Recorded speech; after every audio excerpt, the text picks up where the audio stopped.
नीचे रखो, नीचे सामने में रखो।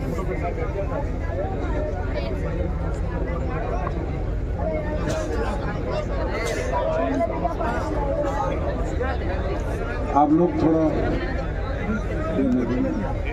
और थोड़ा घूम जाइए, ऐसे घूमिए लोगों को।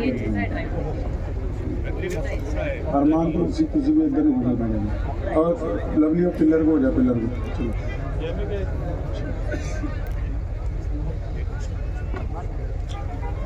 बिस्मिल्लाहिर्रहमानिर्रहीम। शुरू अल्लाह के नाम से जो बड़ा मेहरबान और निहायत ही रहम करने वाला है। तमाम हज़रात दुरूद शरीफ पढ़ें पहले। अल्लाहुम्मा सल्ली अला मुहम्मद व अला आलि मुहम्मद कमा सल्लैता अला इब्राहीम व अला आलि इब्राहीम इन्नका हमीदुम मजीद। अल्लाहुम्मा बारिक अला मुहम्मद व अला आलि मुहम्मद कमा बारकता अला इब्राहीम व अला आलि इब्राहीम इन्नका हमीदुम मजीद। हो लाखों सलाम उस आका पर सल्लल्लाहु अलैहि वसल्लम, सल्लल्लाहु अलैहि वसल्लम, सल्लल्लाहु अलैहि वसल्लम। हो लाखों सलाम उस आका पर। मोहम्मद भाई दुरूद शरीफ नजराना हुज़ूर सल्लल्लाहु अलैहि वसल्लम की शान अक़दस में ये दो मिसरे बिलखुसूस आपकी नजर। हो लाखों सलाम उस आका पर, हो लाखों सलाम उस आका पर, जुल्म लाखों जिसने तोड़ दिए, दुनिया को दिया पैगामे सकूं, तूफानों के रुख मोड़ दिए। हो लाखों सलाम उस आका पर, जुल्म लाखों जिसने तोड़ दिए, दुनिया को दिया पैगामे सकूं, तूफानों के रुख मोड़ दिए। उस मोहसिन आलम ने दुनिया में क्या क्या न दिया इंसानों को, दस्तूर दिया, मंशूर दिया, नई राहें दी, नए मोड़ दिए। और किसी ने पंजाबी में खराज अकीदत पेश की है नबी अलैहिस्सलातु वस्सलाम को। प्यारे नबी अलैहिस्सलाम की शान में उसने कहा है कि जिथे मेरे हुजूर दे कदम लगे। समझ आ रही है नहीं? कि जिथे मेरे हुजूर दे कदम लगे, उस थां वर्गी कोई थां नहीं हो, ते जिस दिया कसमां अरश ते रब खावे, उस ना वर्गा कोई ना नहीं हो, ते जेड़ी मेरे हुजूर दा मुंह चुमे। कहता है कि जहां मेरे नबी के कदम लगे उस जमीन जैसी कोई जमीन नहीं है। और जिसकी कसमें अल्लाह अर्श पे खाते हैं वैसा नाम मोहम्मद जैसा नहीं है। लेकिन जो मेरे नबी का चेहरा चूमती है, कहता जिस थां ते मेरे हुजूर दे कदम लगे, उस थां वर्गी कोई थां नहीं हो, ते जिस दियां कसमां अर्श ते रब खावे, उस ना वर्गा कोई ना नहीं हो, ते जेड़ी मेरे हुजूर दा मुंह चुमे, उस मां वर्गी कोई मां नहीं हो। चलो चलिए जालियां हेठ बइए, ओदी छां वर्गी कोई छां नहीं है। 1450 साल पहले की बात है। एक बंदा अपने कुछ ऊंट बेचने के लिए मक्के आया। मंडी में ऊंट बेच दिए। जिस बंदे ने ऊंट खरीदे वो उसको कहता है कि तू यहाँ रुक जा, मैं तेरे पैसे शाम को दूंगा। शाम हो जाती है तो उसको कहता है कि कल दूंगा। दूसरा दिन आता है तो उसको बोलता है शाम को दूंगा। दूसरी रात आ जाती है, उसको बोलता है कल दूंगा। अब वो देहाती आदमी इतनी दूर से ऊंट लेके आया, मक्के की मंडी में बेचे। 1450 साल पहले का वक्त है, कोई होटल भी नहीं, कोई बाजार इतना बड़ा नहीं, बस मंडी लगती है कभी कभी। बड़ा परेशान हुआ तो बैतुल्ला में गया, हरम मक्की में। तो हरम शरीफ में, मक्का शरीफ के सारे बड़े बड़े चौधरी, बड़े बड़े उस वक्त के जो सरदार थे अलग अलग कबीलों के, वो एक जगह रोजाना बैठा करते थे, गपशप करते थे, कारोबार करते थे। तो जब बाहर से बंदा आया, पैसे मारे गए, तो उसने सोचा मैं इनको जाके दरखास्त करता हूं कि मेरे पैसे फलां आदमी ने ले लिए। वो इन लोगों के पास गया और जब उसने कहा कि मेरे पैसे मार लिए हैं, तो वहां उमैया बैठा हुआ था। कौन उमैया? जिसके हजरत बिलाल गुलाम है, अबू जहल का जो रिश्तेदार लगता है। अबू लहब भी वहां बैठा हुआ था, उतबा भी था, वलीद भी था, अब्दुल्ला बिन जिदान भी था। अब उस गरीब आदमी ने जाके इन सब चौधरियों से कहा कि मैं तो ऊंट बेचने आया था और मेरे ऊंट बिक भी गए, लेकिन एक बंदे ने खरीदे, वो पैसे नहीं देता। तो इन लोगों ने पूछा भाई उसका नाम बता, कौन है जो तेरे पैसे नहीं देता? तो इन सब ने जब उससे नाम पूछा तो उसने कहा जी उसका नाम तो अबू जहल है। जब उमैया ने अबू जहल का नाम सुना उस गरीब आदमी के मुंह से, हंसने लगा और ये सारे जो हैं उसका मजाक उड़ाने लगे। कहते अच्छा अच्छा, तो अबू जहल ने तुम्हारे पैसे मारे? अब वो बंदा बड़ा हैरान है, उसे तो पता ही नहीं कि अबू जहल मक्के का गवर्नर है, इन सब का उस्ताद है, ये सारे उसके चेले। उसे तो ये बात पता ही नहीं। इतनी देर में उमैया को एक शरारत सूझी। उसने उस गरीब आदमी से बैतुल्ला की तरफ उंगली करके कहा, कहता वो देख बैतुल्ला के साथ एक शख्स टेक लगा के बैठे हुए हैं ना, हमारे प्यारे नबी सल्लल्लाहु अलैहि वसल्लम हिजरत से पहले बैतुल्ला में तशरीफ ले जाया करते थे और अक्सर बैतुल्ला से टेक लगा के तशरीफ रखते थे, अल्लाह की हम्दो सना किया करते थे। तो उसने इशारे से कहा, कहता वो है ना, वो तेरे पैसे दिलवा देगा। और जब उसने ये बात कही ना तो शरारतन मुस्कुराहट थी उसके चेहरे पे। जिस बंदे के पैसे फंसे हुए थे वो कहता है कि मेरे दिल ने मुझे कहा कि ये मुझे निजात का रास्ता भी दिखाते हैं, मेरा मजाक भी उड़ाते हैं, माजरा क्या है? उमैया ने इसलिए रास्ता दिखाया क्योंकि अबू जहल रसूलुल्लाह का बदतरीन दुश्मन है और उमैया के साथ मिलकर रोजाना साजिशें करता है। तो उमैया ये चाहता है कि ये गरीब बंदा रसूलुल्लाह की चौखट पे जाएगा और ऐसा हो नहीं सकता कि कोई रसूलुल्लाह के चौखट पर फरियाद लेकर जाए और उसकी सुनवाई ना हो। ये तो दुश्मन का भी ईमान है। आज भी कोई मदीने में जाके रोजे रसूल पे खड़ा होके दरखास्त लगा दे तो रद्द हो सकती है? नहीं हो सकती है। कहो सल्लल्लाहु अलैहि वसल्लम, सल्लल्लाहु अलैहि वसल्लम। अब वो बंदा गया, हुजूर नबी अलैहिस्सलातु वस्सलाम तशरीफ फरमा थे। अब नबी अलैहिस्सलाम को उसने देखा, जैसे ही अभी अलैक सलैक भी नहीं हुई, प्यारे नबी अलैहिस्सलाम ने उसको दो बातें कही, उसकी आंखों में आंसू आ गए। उसको ऐसे लगा जैसे कोई मुरब्बी मिल गया हो, मोहसिन मिल गया हो। फरमाया तुम तो मुझे मुसाफिर लगते हो, परेशान हाल लगते हो और ऐसा है कि तुम भूखे भी लगते हो देखने में।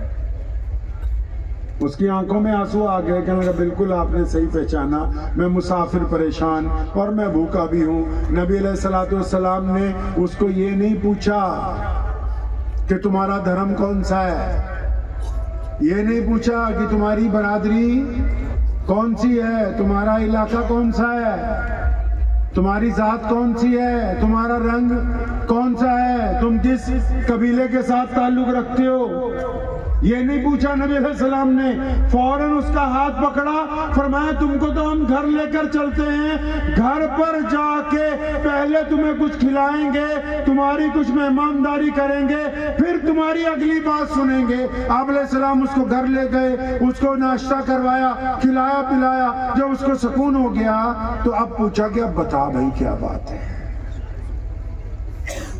उधर उमैया ने अपने गुलाम को कहा कि पीछे पीछे लगा रहे।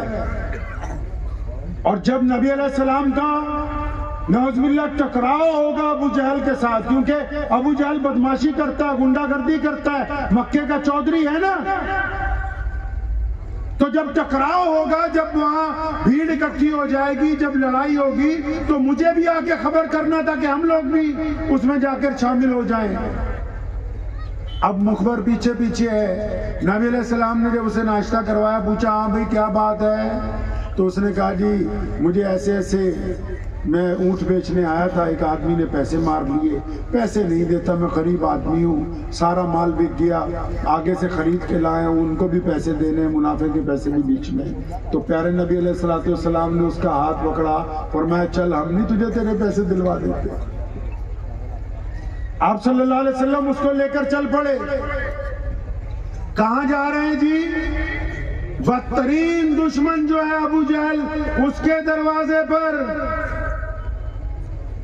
प्यारे नबी अलैहिस्सलाम ने उसका दरवाजा खटखटाया, अबू जहल बाहर निकला, डांट के फरमाया क्यों गरीब के पैसे मार रखे, पैसे ला, रकम ला ऊँटों की। और मुखबर भी पीछे पीछे। तो अबू जहल ने भीगी बिल्ली की तरह अंदर गया, जाके ऊँटों की जो रकम थी एक थैली में डाल के उसने ला के उस गरीब आदमी को दे दी। नबी अलैहिस्सलाम ने हुक्म दिया कि फरमाया आइंदा ना किसी के पैसे मारना। और फिर जब वहां से चले तो उस गरीब आदमी को नबी अलैहिस्सलाम पूछते हैं, खुद पूछते हैं, फरमाते हैं अब तुम्हारा अगर काम बन गया हो, तसल्ली हो गई हो, तो अब इजाजत है, मतलब खुद ही भीख दें, खुद ही कहें मंगते का भला हो। देने वाले भी मोहम्मद रसूलुल्लाह, फिर दुआ भी देते हैं साथ में, और फिर जिसको दे रहे हैं उससे इजाजत भी चाहते हैं। तो उसने नबी अलैहिस्सलाम का हाथ पकड़ लिया, फरमाया प्यारी सूरत वाले, आपको शायद पता नहीं होगा, रसूलुल्लाह को जो लोग इब्तिदा में नहीं जानते थे, रसूलुल्लाह के जिन्होंने पहली बार देखा और जिनको ये पता नहीं था कि ये मोहम्मद रसूलुल्लाह हैं, जिन तक ये खबर नहीं पहुंची थी कि ये खातिमुन नबीयीन हैं, तो पता है आपको कि वो किस नाम से रसूलुल्लाह को पुकारते थे? पता है आपको? पता है? नहीं पता। क्यों? क्योंकि हम लोग फतवा ज्यादा खेलते हैं, सीरत को कम करते हैं। हम लोग टांगे ज्यादा खींचते हैं एक दूसरे की, रसूलुल्लाह को कम पढ़ते हैं। तारीख उठाएं, दुनिया की तमाम अक़वाम रसूलुल्लाह सल्लल्लाहु अलैहि वसल्लम के आने से पहले मुंतजिर थी कि खातिमुन नबीयीन आएंगे। ये जिस घर में रसूलुल्लाह की ऊँटनी बैठी है, अबू अय्यूब अंसारी रजी अल्लाह ताला अन्हु का जो घर है, उस महल को मदीने के बादशाह ने रसूलुल्लाह की आमद से 1000 साल कबल इसलिए तैयार करवाया कि किसी दिन मोहम्मद रसूलुल्लाह मक्के में पैदा होंगे, हिजरत करके जब यशरफ आएंगे तो फिर मेरे इस घर के अंदर। उम्मे माबद ने जब रसूलुल्लाह को देखा, आप लोग जानते हैं उम्मे माबद को?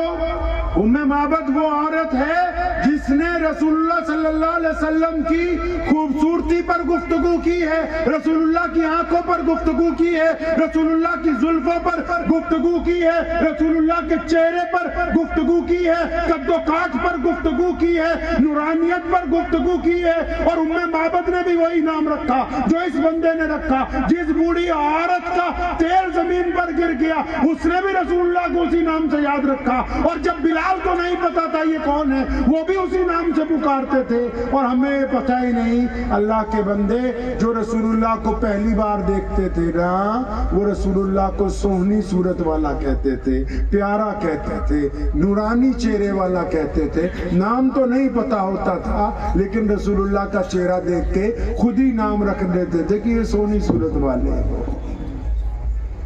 अब उस बंदे ने रसूलुल्लाह का हाथ पकड़ा, कहने लगा प्यारी सूरत वाले, आप हैं कौन? आप हैं कौन? मुझे बताइए तो सही, आप हैं कौन? तो नबी अलैहिस्सलाम ने कहा कि वही जिसका सारा मक्का दुश्मन है। फरमाया अच्छा आप वो हैं जो अल्लाह के रसूल हैं? फरमाया हाँ मैं ही मोहम्मद हूँ। तो कहने लगा या रसूलुल्लाह अब गांव बाद में जाऊंगा, पहले आपके हल्के में कलमा ला इलाहा इल्लल्लाह मुहम्मदुर रसूलुल्लाह।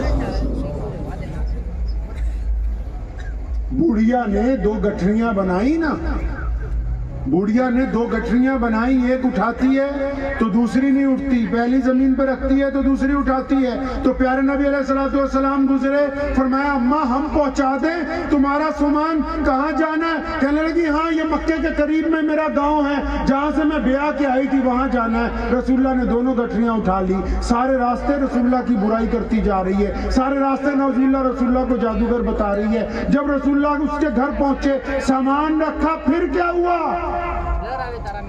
जब सामान रख दिया फिर क्या हुआ? नबी अलैहिस्सलाम ने सामान रखा, पलट के चलने लगे, उसने भी वही बात कही कि प्यारी सूरत वाले अपना नाम तो बताता जा। और सुनो प्यारे नबी अलैहिस्सलाम ने क्या फरमाया? फरमाया माँ नाम में क्या रखा है? नाम में क्या रखा है? तो यहाँ तो हमारा जब तक नाम ना हो जाए तो पंगा ही ना पड़ जाए।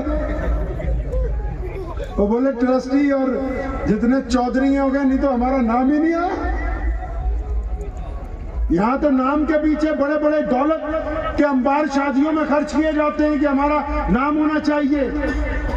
और रसूलुल्लाह ने क्या उस अम्मा को कहा? फरमाया छोड़ो नाम में क्या रखा है। आप सल्लल्लाहु अलैहि वसल्लम चल पड़े, वो पीछे आई, रुक जाओ प्यारी सूरत वाले, अपना नाम बता के जाओ। रसूलुल्लाह ने फिर कहा कि नाम नहीं बता सकते, नाम में कुछ नहीं रखा, क्योंकि हमारा मकसद तेरी खिदमत है।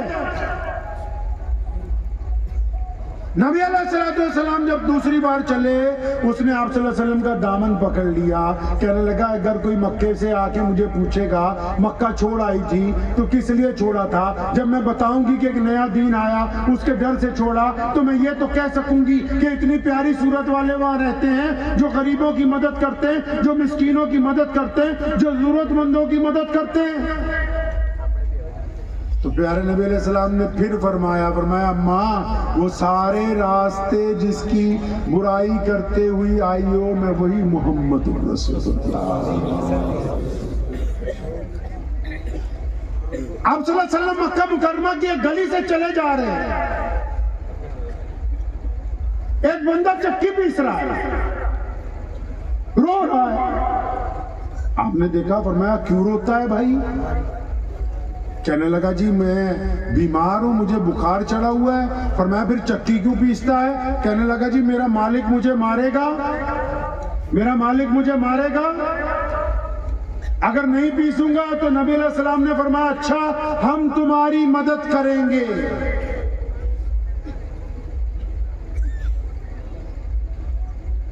फरमाया हम तुम्हारी मदद करेंगे। इतना कह के नबी अलैहिस्सलाम चले गए। अब वो चक्की पीसने वाला खुद कहता है, कहने लगा मैं तो रोजाना चक्की पीसता हूँ, रोजाना मार खाता हूँ, क्योंकि मैं गुलाम हूँ, काला हूँ, हबशी हूँ, और रोजाना यही सिलसिला चलता है। रोज बहुत सारे लोग गुजरते हैं, वो मुझे रोता हुआ देखते हैं, पूछते हैं, चले जाते हैं। आज इन्होंने भी देखा, पूछा, चले गए। अभी इतना सोच ही रहा है कि प्यारे करीम पैगंबर वापिस आए, एक हाथ में खजूरें हैं, दूसरे हाथ में गर्म दूध का प्याला है, उसको चक्की से हटाया, खजूरें खिलाई, गरम गरम दूध पिलाया और फरमाया तू इस बिस्तर पर लेट जा, आराम कर। वो कहने लगा कि अगर मैं बिस्तर पर लेट के आराम करूंगा तो चक्की कौन पीसेगा? फरमाया तू आराम कर, चक्की की फिक्र न कर, तेरी जगह चक्की मैं पीस दूंगा। और फिर नबी अलैहिस्सलाम ने 3 रातें लगातार जब इतनी मदद की, अब जिसकी मदद हो रही है उसके दिमाग में आया ये बात, ये कौन है यार जो गरीबों की मदद करता है? ये कौन है जो गुलामों की खबरगिरी कर रहा है? ये कौन है जो काले लोगों को पूछ रहा है? ये कौन है जो फतेहाल लोगों का मसीहा बन के आया?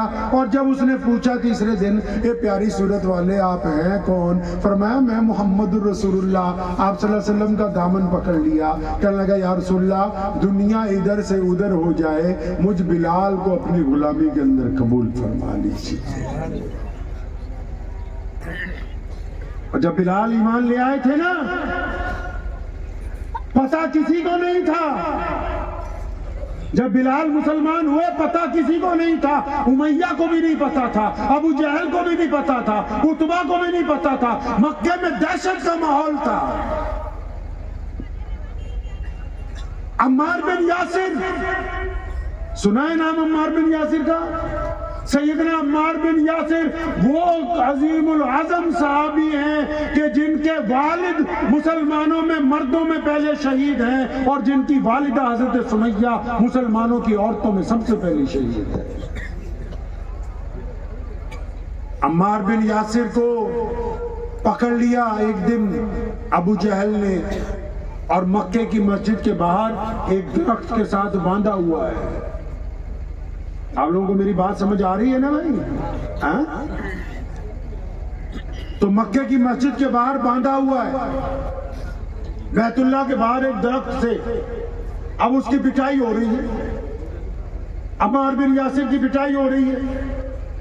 सारे बड़े बड़े चौधरी पीट रहे हैं उसको कि भाई छोड़ दे रसूलुल्लाह का दामन। इतनी देर में वहां से उमैया गुजरा। अच्छा, वहां रवाज था कि जब चौधरी गुजरते थे उनका गुलाम भी पीछे पीछे होता था।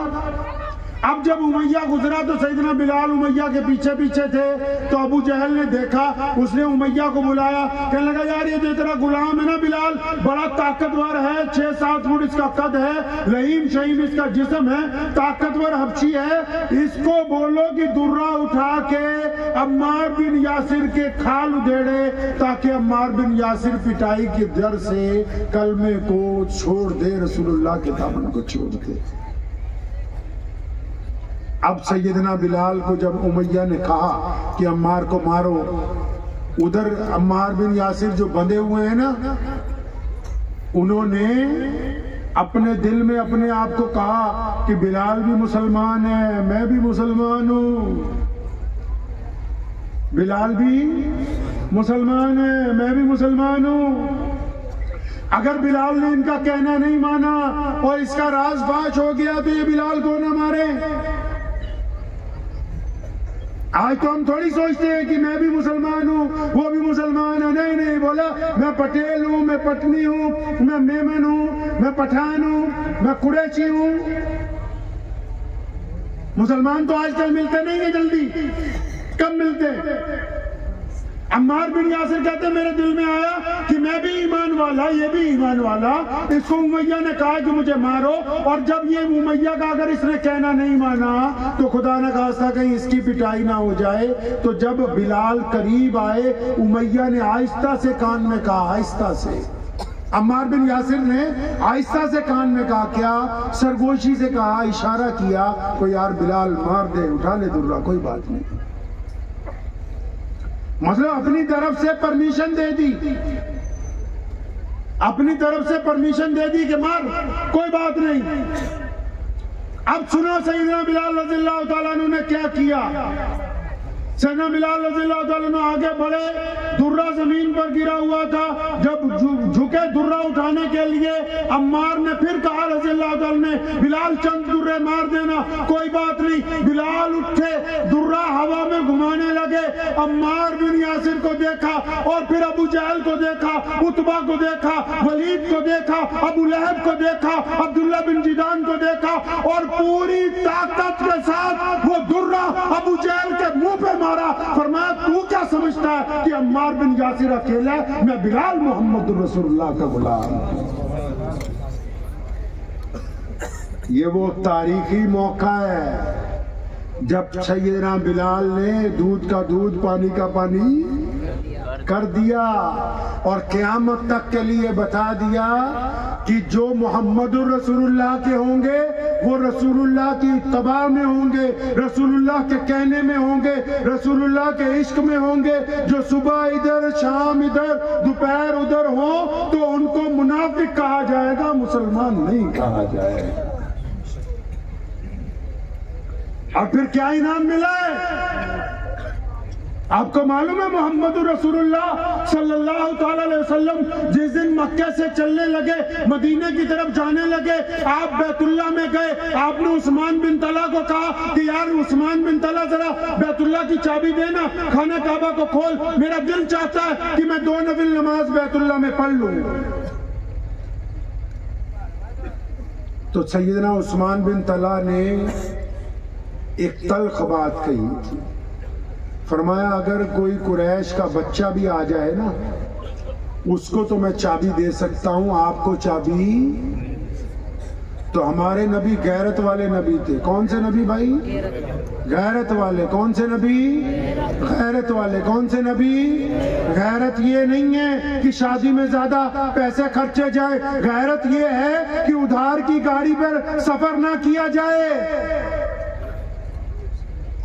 गैरत ये नहीं है कि लिबास महंगा पहना जाए, गैरत ये है कि खाना सस्ता हो, सादा हो, लेकिन हाथ फैला के किसी से मांग के ना लाया गया।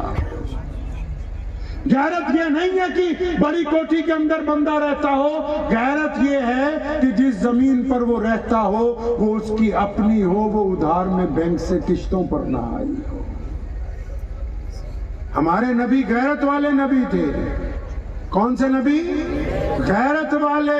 ये हाथ उठाया, उस्मान बिन तला के कंधे पे मारा, थपकी और फरमाया इब्ने तला एक वक्त आएगा ये चाबी हम तुमसे ले लेंगे। इसको कहते हैं एतमाद की बात, इसको कहते हैं जुर्रत की बात, इसको कहते हैं यकीन की बात। क्या फरमाया रसूलुल्लाह ने कि इब्ने तला एक वक्त आएगा ये चाबी हम तुमसे ले लेंगे। अब रसूलुल्लाह चले गए। रसूलुल्लाह चले गए मदीने।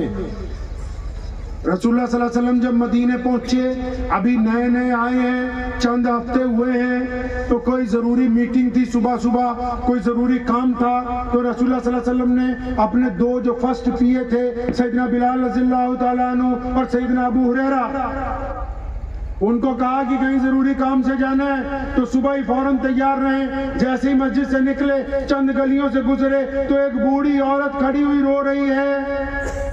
नबी अलैहिस्सलाम ने उसे रोते हुए देखा तो रुक गए। बिलाल को कहा जाके पूछो अम्मा क्यों रोती है। अब जब बिलाल पूछने गए तो अबू हुरैरा ने कहा या रसूलुल्लाह आप तो कहते थे बहुत जरूरी काम है, अब इस बुढ़िया के लिए रुक गए हैं। फरमाया मेरे बेटे अबू हुरैरा, फिलहाल इस औरत के आंसू पूछने से ज्यादा कोई जरूरी काम नहीं। उसको पूछा क्या बात है? कहने लगी बूढ़ी औरत हूँ, तेल लेने आई थी, खादिमा हूँ, नौकरानी हूँ, पैर को ठोकर लगी है, तेल जमीन पर गिर गया, बर्तन टूट गया, मेरी मालिका यहूदी है, जब जाऊंगी तो मुझे मारेगी। नबी अलैहिस्सलाम ने बिलाल को कहा वापिस जाओ, बर्तन लाओ, तेल लाओ, इसको लाके दो ताकि ये आराम से अपने घर चली जाए। और यहाँ एक बात आपको बताता चलूं, अगर रसूलुल्लाह चाहते तो जमीन को कहते हैं कि तेल देती कि नहीं देती। अगर जमीन को कहते तेल वापस कर, मिलता वापस के नहीं मिलता ना। लेकिन आपको सिखाना था, लेकिन आपको सिखाना था कि गरीबों की मदद कैसे करनी, वरना जमीन को कहते तो तेल। नबी अलैहिस्सलाम एक बागीचे में आराम कर रहे थे। मेरे पास फतवे मसले नहीं है, हुज़ूर सल्लल्लाहु अलैहि वसल्लम की जिंदगी है बस सुनाने को, क्या समझे। कुछ लोग शायद सोच रहे हो भी 2-4 फतवे भी हो जाए, मसले भी हो जाए। हमारे पास नबी अलैहिस्सलाम की बस जिंदगी है, रसूलुल्लाह की जात है, बस उसी की वजह से कायनात में ईमान बाकी है। बस रसूलुल्लाह एक बाग में बैठे थे ना, एक बद्दू आया, देहाती खेत में मजदूरी करता है जो, वो भाग के आया, कहने लगा अच्छा आप अल्लाह के रसूल हैं? फरमाया हाँ मैं अल्लाह का सच्चा रसूल हूँ। कहने लगा जी मैं तो नहीं मान सकता, अगर आप उस दरख्त को कहें वो आके आपको सलाम करे तब मैं आपको अल्लाह का सच्चा रसूल मान लूंगा। अब प्यारे नबी सल्लल्लाहु अलैहि वसल्लम ने फरमाया, क्या फरमाया? फरमाया अब हम उस दरख्त को जाके बुलाए, तुम खुद जाके क्यों नहीं कह देते कि तुम्हें मोहम्मद रसूलुल्लाह बुला रहे हैं।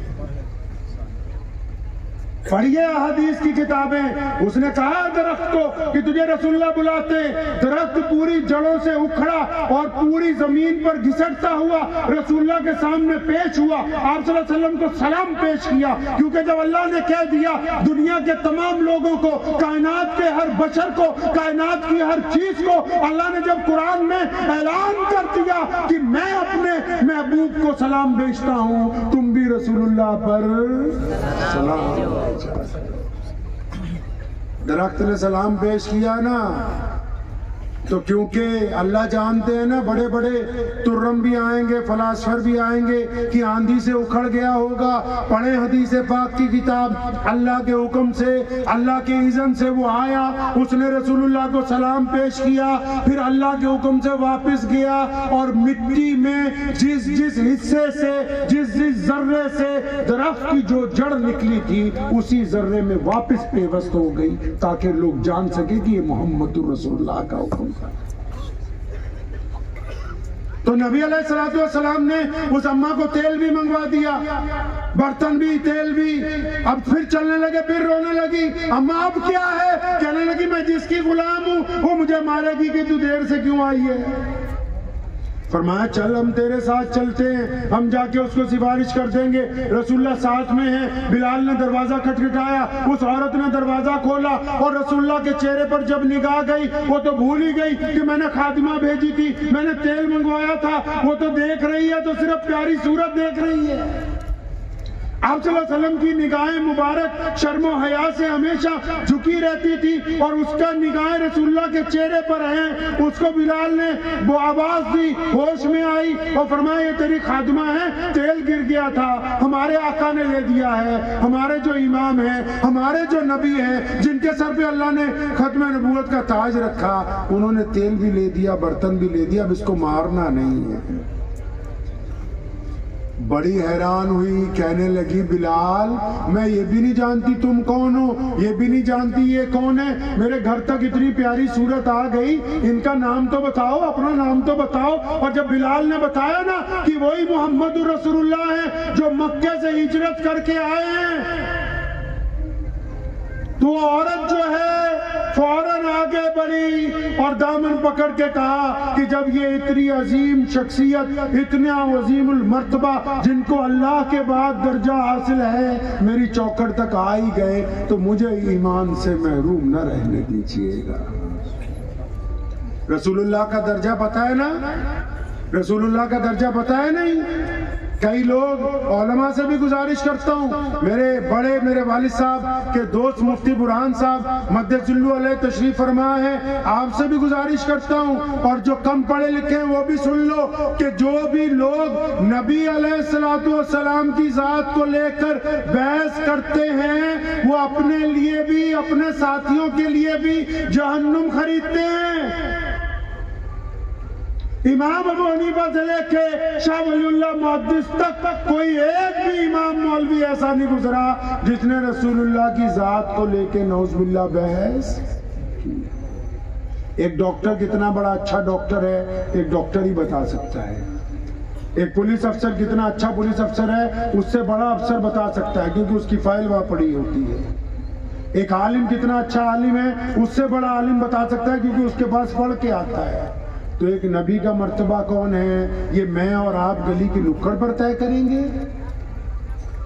ये नौज़ुबिल्लाह वो तय करेंगे जिनके मुंह में तंबाकू का पान हो और पीक थूकते हुए उनको ये ना पता हो कि कहाँ थूकनी है कहाँ नहीं। वो बताएंगे कि रसूलुल्लाह का दर्जा क्या है, क्या नहीं है। मान लिया कि इल्म गैब सिर्फ अल्लाह की जात है, लेकिन आओ पूरी दुनिया के शायरों ने रसूलुल्लाह की नाते लिखी है, तो एक शेर शायर ऐसा गुजरा है जिसको मौलवी भी और जिसको अल्लामा इकबाल भी, बड़े बड़े शेखुल हदीस भी सब अपने से बड़ा मानते। कौन? उसका नाम शेख सादी है। क्या नाम है जी? शेख सादी। बहुत शेर लिखे रसूलुल्लाह की शान में। दिल को तसल्ली नहीं हुई लेकिन आखिर में जाके जब एक शेर लिखा, दिल को भी तसल्ली हो गई, रूह को भी तसल्ली हो गई। क्या फरमाते हैं शेख सादी? फरमाया मैंने तो बहुत कुछ लिखा, बेइंतहा किताबों में शेर लिखे, बेइंतहा शेर लिखता रहा, रद्द करता रहा, और नात लिखी फिर छोड़ दी, और लिखी फिर छोड़ दी। लेकिन जिस दिन ये लिखा शेख सादी रहमतुल्लाह अलैह ने,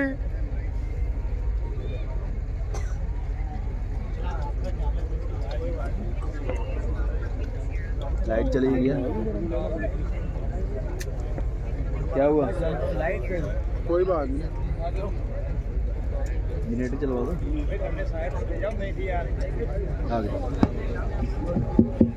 ये बंद कर।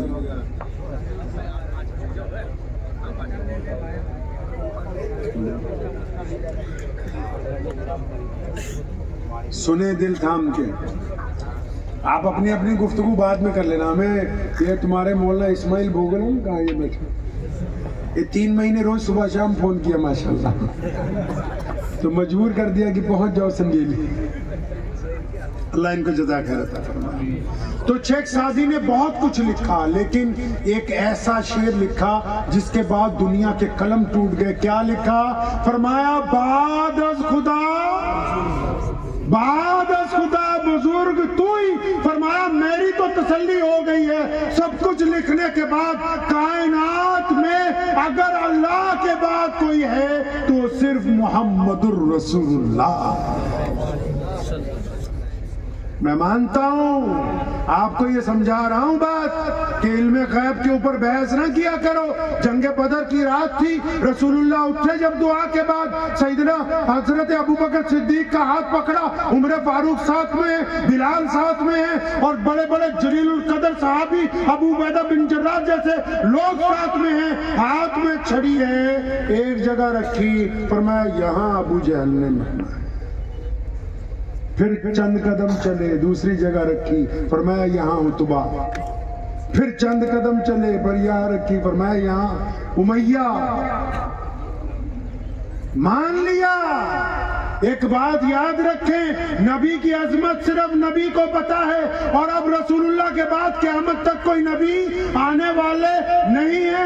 अब रसूलुल्लाह की अजमत अगर कोई बयान कर सकता है तो सिर्फ अल्लाह है, और अल्लाह ने कुरान पाक में जगह जगह ये अजमत बयान कर दी। कभी रहमतुल लिल आलमीन कहकर, कभी खातमुन नबिय्यीन कहकर, कभी ताहा कहकर, कभी यासीन कहकर, कभी मुदस्सिर कहकर पूरी कायनात के लोगों को बता दिया कि दुनिया भर के इंसानों, अगर मेरे बाद दुनिया में कोई एहतराम के साथ काबिल है तो वो मोहम्मद रसूलुल्लाह।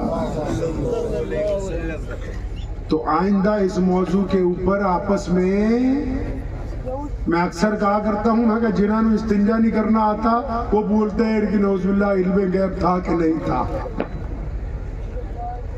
जिनको अभी नहीं घर में अपना नहीं पता, जिनके बच्चे भी ना मानते हो कि तू मेरा अब्बा है कि नहीं, वो भी नौजुबिल्लाह बहस करने के लिए चौराहे के ऊपर खड़े हो जाते हैं। ये मामूली जुर्म नहीं है। रसूलुल्लाह की शान को वजह बहस बनाना बिल्कुल बदतरीन गुनाह है। नऊज़ुबिल्लाह हज़रात सहाबाए किराम रज़ियल्लाहु तआला अजमाइन से लेकर इमाम अबू हनीफा तक और फिर शाह वलीउल्लाह मुहद्दिस देलवी तक ये रवाज मुसलमानों में नहीं था। आप भी पल्ले बांध लीजिए इसको, बात को। तो मैं अर्ज ये कर रहा था कि वो बूढ़ी औरत का तेल गिर गया, मामला निपट गया, और नबी अलैहिस्सलातु वस्सलाम मदीना मुनव्वरा में तशरीफ फरमा है। मदीना मुनव्वरा में तशरीफ फरमा है तो इतनी देर में एक लश्कर मुसलमानों का कहीं गया हुआ था, उसने हातिम ताई की बेटी को पकड़ लिया। हातिम ताई का नाम सुना आप लोगों ने? आज भी कोई ज्यादा पैसे बांटे, लोगों को खैरात करे तो हम बोलते हैं हातिम ताई बन गया। तो सहाबा के लश्कर में सहाबियात भी साथ में होती थी। हातिम की बेटी ने एक जगह मुसलमानों से झगड़ा किया तो उसको पकड़ लिया। अब जब हातिम की बेटी को गिरफ्तार किया ना, वो रास्ते में जब उसको ला रहे थे, खुद कहती है, वो कहने लगी कि मैंने अपने दिल में सोचा कि मैं तो हातिम की बेटी हूं, मैं उस शख्स की बेटी हूं जिससे अल्लाह राजी था, जिससे अल्लाह राजी था। और मैं तो ऐसे सवाल करूंगी कि नौजुबिल्ला कोई जवाब ही नहीं आएगा। जब मस्जिद नबी में पहुंची, अभी बाहर दरवाजे पर है, नबी अलैहिस्सलाम ने दूर से देख लिया कि इस बेटी के सर पे दुपट्टा नहीं है। नबी अलैहिस्सलाम मस्जिद नबी में तशरीफ रखते, फौरन अपनी रहमत वाली चादर उतारी। कौन सी चादर भाई? और कौन सी चादर? रहमत वाली। कौन सी चादर? रहमत वाली। वो चादर जिसको जिब्रील अमीन बोसा देना अपने लिए इज्जत की बात समझते हो। पता है जब मेराज पर गए थे, पता है जब मेराज पर गए थे क्या हुआ था? जब जिब्रील आए ना, रसूलुल्लाह सो रहे थे, उन्होंने अल्लाह ताला को कहा आपका पैगंबर सो रहा है, आपका प्यारा सो रहा है, आवाज दे के उठाऊं? अल्लाह ने फरमाया नहीं नहीं, मेरे महबूब को आवाज ना देना, हो सकता है नींद में खलल पड़ जाए और वो अचानक तिरक जाए। फरमाया नहीं, आवाज नहीं देना। फिर अल्लाह को कहा कि इलाही इजाजत हो आपके पैगंबर को हाथ लगाऊं, उनके बाजू को दबाऊं, उनके पैरों को दबाऊं। फिर अल्लाह तबारक व तआला ने कहा नहीं नहीं जिब्रील, मेरे पैगंबर को हाथ नहीं लगाना। फिर क्या हुआ? फिर क्या हुआ? पूछा या अल्लाह उठाना कैसे है? फरमाया घूम के आ जा सामने। किस तरफ? पैरों की तरफ। क्या करें? ओ मौला करीम क्या करें? फरमाया मेरे महबूब के पैरों की तरफ आ जा और फिर अपने जो होंठ हैं ये काली कमली वाले के तलवों से लगा दे ताकि इनकी ठंडक से उनकी आंख खुल जाए। ये मर्तबा है मोहम्मदुर रसूलुल्लाह का। तो नबी अलैहिस्सलाम मदीना मुनव्वरा में हातिम की बेटी मस्जिद में दाखिल हो रही, अपनी रहमत वाली चादर उतारी, एक सहाबी को बुलाई, भाग के दौड़ के जाओ और उसके सर पर डालो, वो बेटी आ रही है, उसका सर नंगा है। अभी वो चादर लेके भी नहीं गए, किसी एक सहाबी ने इधर से कह दिया या रसूलुल्लाह आप रहने दीजिए, आपकी चादर ताहा यासीन वाली चादर है, मैं अपनी दे देता हूँ। नबी अलैहिस्सलाम ने नाराजगी से उसकी तरफ देखा, फरमाया मैं तो इसलिए कह रहा हूँ वो बेटी जो आ रही है ना वो दुश्मन की बेटी है। नबी अलैहिस्सलाम ने उसको देखा, नाराजगी का इजहार फरमाया, फरमाया अब तो बोला है आइंदा ये लफ्ज नहीं बोलना और लिख लो कि बेटी सिर्फ बेटी होती है, चाहे वो अपनी हो, चाहे दुश्मन की हो, चाहे पराये की हो। फरमाया ये जो बेटी सामने आ रही है इसके सर पर मोहम्मद रसूलुल्लाह की चादर रखी जाए। अब वो जो हातिम ताई की बेटी आ रही थी ना, उसने ये सोच रखा था कि पता नहीं क्या कुछ जाके कह दूंगी। अब जब काली कमली वाले की चादर सर पर डाली गई, उसको ढांप दिया गया तो आंखों से आंसू जारी हो गए। रसूलुल्लाह के पास आई, रसूलुल्लाह को सलाम किया और कहने लगी या रसूलुल्लाह मैं आप पर ईमान लाती हूँ। फरमाया इसलिए ईमान लाती हूँ कि मुझे और मेरे भाई को शायद ये खदशा था कि आप मदीने में एक रियासत बनाने के लिए आए हैं, लेकिन यहाँ आकर ये चादर जब मेरे सर पर रखी गई तो मेरा दिल इस बात पर आमादा हो गया है कि आप जमीन के नहीं बादशाह, आप कायनात के दिलों के ऊपर राज करने के लिए तशरीफ लाए, आप दिलों के शहंशाह बन के आए हैं। नबी अलैहिस्सलाम ने हातिम की बेटी को रिहा फरमाया, हातिम की बेटी के साथियों को रिहा फरमाया, हातिम की बेटियों को सवारी दी, हातिम की बेटी को तोहफे दिए। और जब वो वापस अपने महल में पहुंची ना, उसका भाई था अदी, और उसने अदी को बुलाया कि तू कहां भाग गया था? कहने लगा जब लड़ाई हुई मैं एक तरफ जान बचा के निकल गया। कहने लगे अदी यार तू कैसी बातें करता है, तू मदीने जा तो सही, मोहम्मद रसूलुल्लाह से मिल तो सही, मैं और तू जो सोचते थे वो वैसे नहीं है, वो तो ऐसे हैं कि कायनात में उन जैसा कोई नहीं है। अदी ने भी नई बात कर दी, वो भी हातिम ताई का बेटा है। अदी कहने लगा नहीं नहीं बहना, मैं अगर गया तो मैं उस दिन जाऊंगा कि जिस दिन वो मुझे अपने महल में लेके जाएं, अपने घर में लेके जाएं। मैं उनका घर देखना चाहता हूं, उनका कमरा देखना चाहता हूं। अगर वो देखूंगा तब फिर मैं कलमा पढ़ सकता हूं, तब मैं तुम्हारी तरह ईमान ले आऊंगा। तो उसकी बहन ने कहा ठीक है तेरी मर्जी है, जो मर्जी करता। फिर एक दिन अदी पहुंचे मस्जिद नबी के दरवाजे पर, अभी अंदर दाखिल हुए, रसूलुल्लाह साहबा के जुर्मट में बैठे। अदी अभी चंद कदम चले और फरमाया अदी आजा यार तेरा ही इंतजार कर रहे हैं। घबरा गए कि अल्लाह के नबी को मेरा पता है, आके बैठे, सलाम दुआ हुई, अदी का हाथ पकड़ा, फरमाया अदी घर चल के बात होगी, यहाँ नहीं बात होनी। अदी फरमाते मुझे 1-2 मिनट में 2 झटके लग गए। अब मस्जिद नबी से जब बाहर निकले हैं, उधर से एक पगली औरत भागती हुई आई। उसने आके कहा अस्सलामु अलैकुम या रसूलल्लाह। अल्लाह के नबी रुक गए, फरमाया मेरी बात सुने। रसूलुल्लाह ने तमाम काम छोड़ दिए, उसकी बात सुनने लगे। कहने लगे या रसूलल्लाह कुछ खास काम है, थोड़ा साइड पर होके बात सुने। रसूलुल्लाह थोड़ा साइड को हो गए, फिर कहते या रसूलुल्लाह नहीं थोड़ा और आगे चले, थोड़ा और आगे गए, फिर रेत पर बैठ गई। या रसूलुल्लाह रेत पर बैठे मेरे साथ। नबी अलैहिस्सलाम रेत पर उस औरत के साथ बैठ गए। कौन है जी? पगली औरत है, सिदरी औरत है, दिमाग पूरा नहीं चलता, होशो आवाज ठीक नहीं है। उसने नबी अलैहिस्सलाम को कहा या रसूलल्लाह मैं फरियाद लेके आई हूँ। फरमाया क्या बात है? फरमाया मदीने के बच्चे मेरे पीछे दौड़ते हैं, मुझे पत्थर मारते हैं, आप हुक्म जारी कीजिए कि आज के बाद मेरे पीछे कोई ना दौड़े। आप सल्लल्लाहु अलैहि वसल्लम ने हुक्म जारी कर दिया कि आज के बाद कोई इसे तंग नहीं करेगा।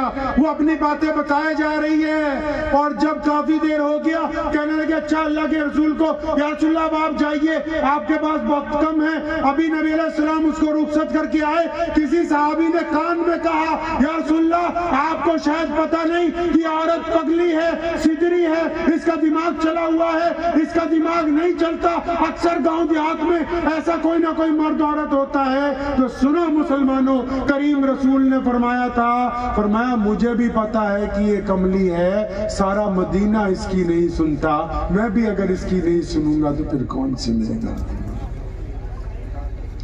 अदी को घर ले गए। अदी हैरान है कि बस खजूरों की झोपड़ी है, खजूर का बिस्तर है। नबी अलैहिस्सलाम ने खजूरें और दूध पेश की और जब अदी की तवाज़ो हो गई फरमाया अब इजाजत है, आप जा सकते हैं। अदी ने रसूलुल्लाह का दामन पकड़ लिया, फरमाने लगे या रसूलुल्लाह आया तो इसीलिए था कि देख के लौट जाऊंगा, लेकिन अब क़यामत तक आपसे नहीं छूट के जाऊंगा।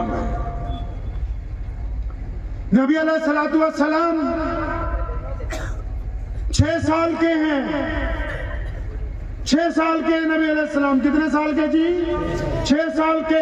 उनकी अम्मा सैयदना आमिना उनको लेके अपने अम्मी अब्बू के घर गई। सैयदा आमिना उनको लेके अपने वालिदैन के घर गई। क्या काम था कि जहां उनके वालिदैन रहते थे वहां हज़रत अब्दुल्ला का विसाल हुआ था कि मैं अपने प्यारे मोहम्मद को इनके अब्बा की कब्र दिखा दूं। आप लोगों ने बहुत सारे वाकयात ना बीच में सुने नहीं होंगे, है ना? वो बोलो नहीं सुने कि नहीं सुने? सारे वाकयात जो मैं सुना रहा हूँ सुने हैं सारे? बोलते नहीं हो सही तरह। पता है गुजराती में पता नहीं क्या कहते हैं, जितना गुड़ डालोगे उतना ही मीठा, बोलो उतना ही मीठा होगा। संगे मरमर मस्जिद में लगाते रहो, मौलवी की तनख्वाह 1 लाख रुपए महीना निकालना। सारे पैसे मस्जिदों पे लगा दो।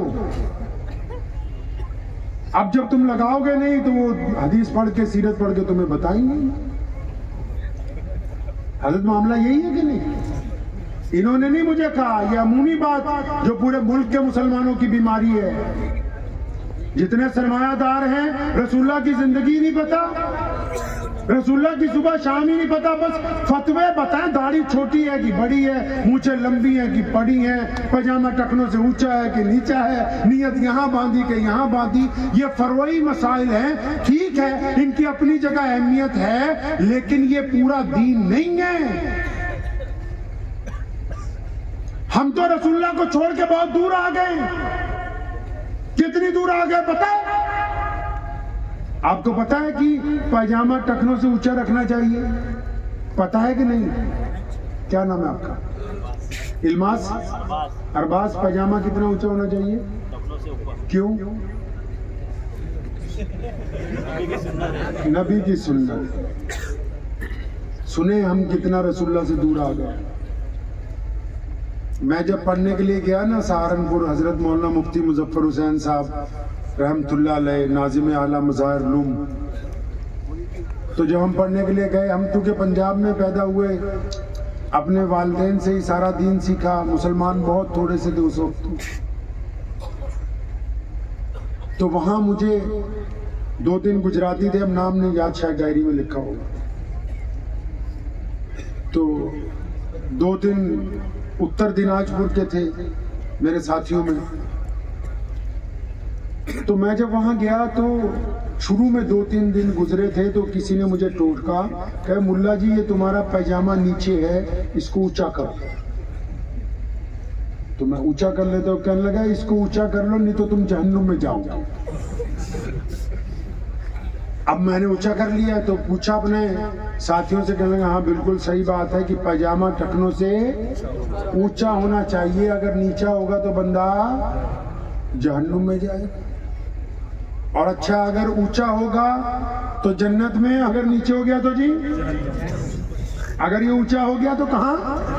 अरे बोलो भाई, इतनी दूर से बुलवाया, कोई बात तो आप कीजिए ना साथ में। अगर पैजामा टखनों से ऊंचा हुआ तो आप कहाँ जाएंगे? और अगर नीचे हुआ तो जहन्नुम में। अब मैं जब छुट्टी पे घर गया तो मेरे वालिद हजरत मौलाना हबीबुर रहमान साहब सानी लुधियानवी रहमतुल्लाह अलैह मुफ्ती साहब के यहाँ आए थे। ये मोहम्मद उस वक्त छोटा था बहुत। तो उनके वालिद हजरत मौलाना मुफ्ती मोहम्मद अहमद लुधियानवी रहमतुल्लाह अलैह, तो उनके वालिद भी रईसुल अहरार मौलाना हबीबुर रहमान लुधियानवी रहमतुल्लाह अलैह, उनके अब्बा भी हजरत मौलाना मोहम्मद ज़करिया लुधियानवी रहमतुल्लाह अलैह, उनके अब्बा भी हजरत मौलाना शाह मोहम्मद लुधियानवी रहमतुल्लाह अलैह, उनके वालिद भी हजरत मौलाना शाह अब्दुल कादिर साहब लुधियानवी रहमतुल्लाह अलैह, उनके वालिद भी हजरत मौलाना हकीम अब्दुल वारिस साहब लुधियानवी रहमतुल्लाह अलैह। तुम इतने नस्ल में हो गए मौलवी। तो मैंने अपने अब्बा को कहा कि आप तो मुझे बचपन से गलत पढ़ाते रहे। कहने लगा क्या? मैं तुम बोलता था कि माँ के पैरों में जन्नत है, ये बोलते हैं कि कुछ टुकड़ों में फंसे।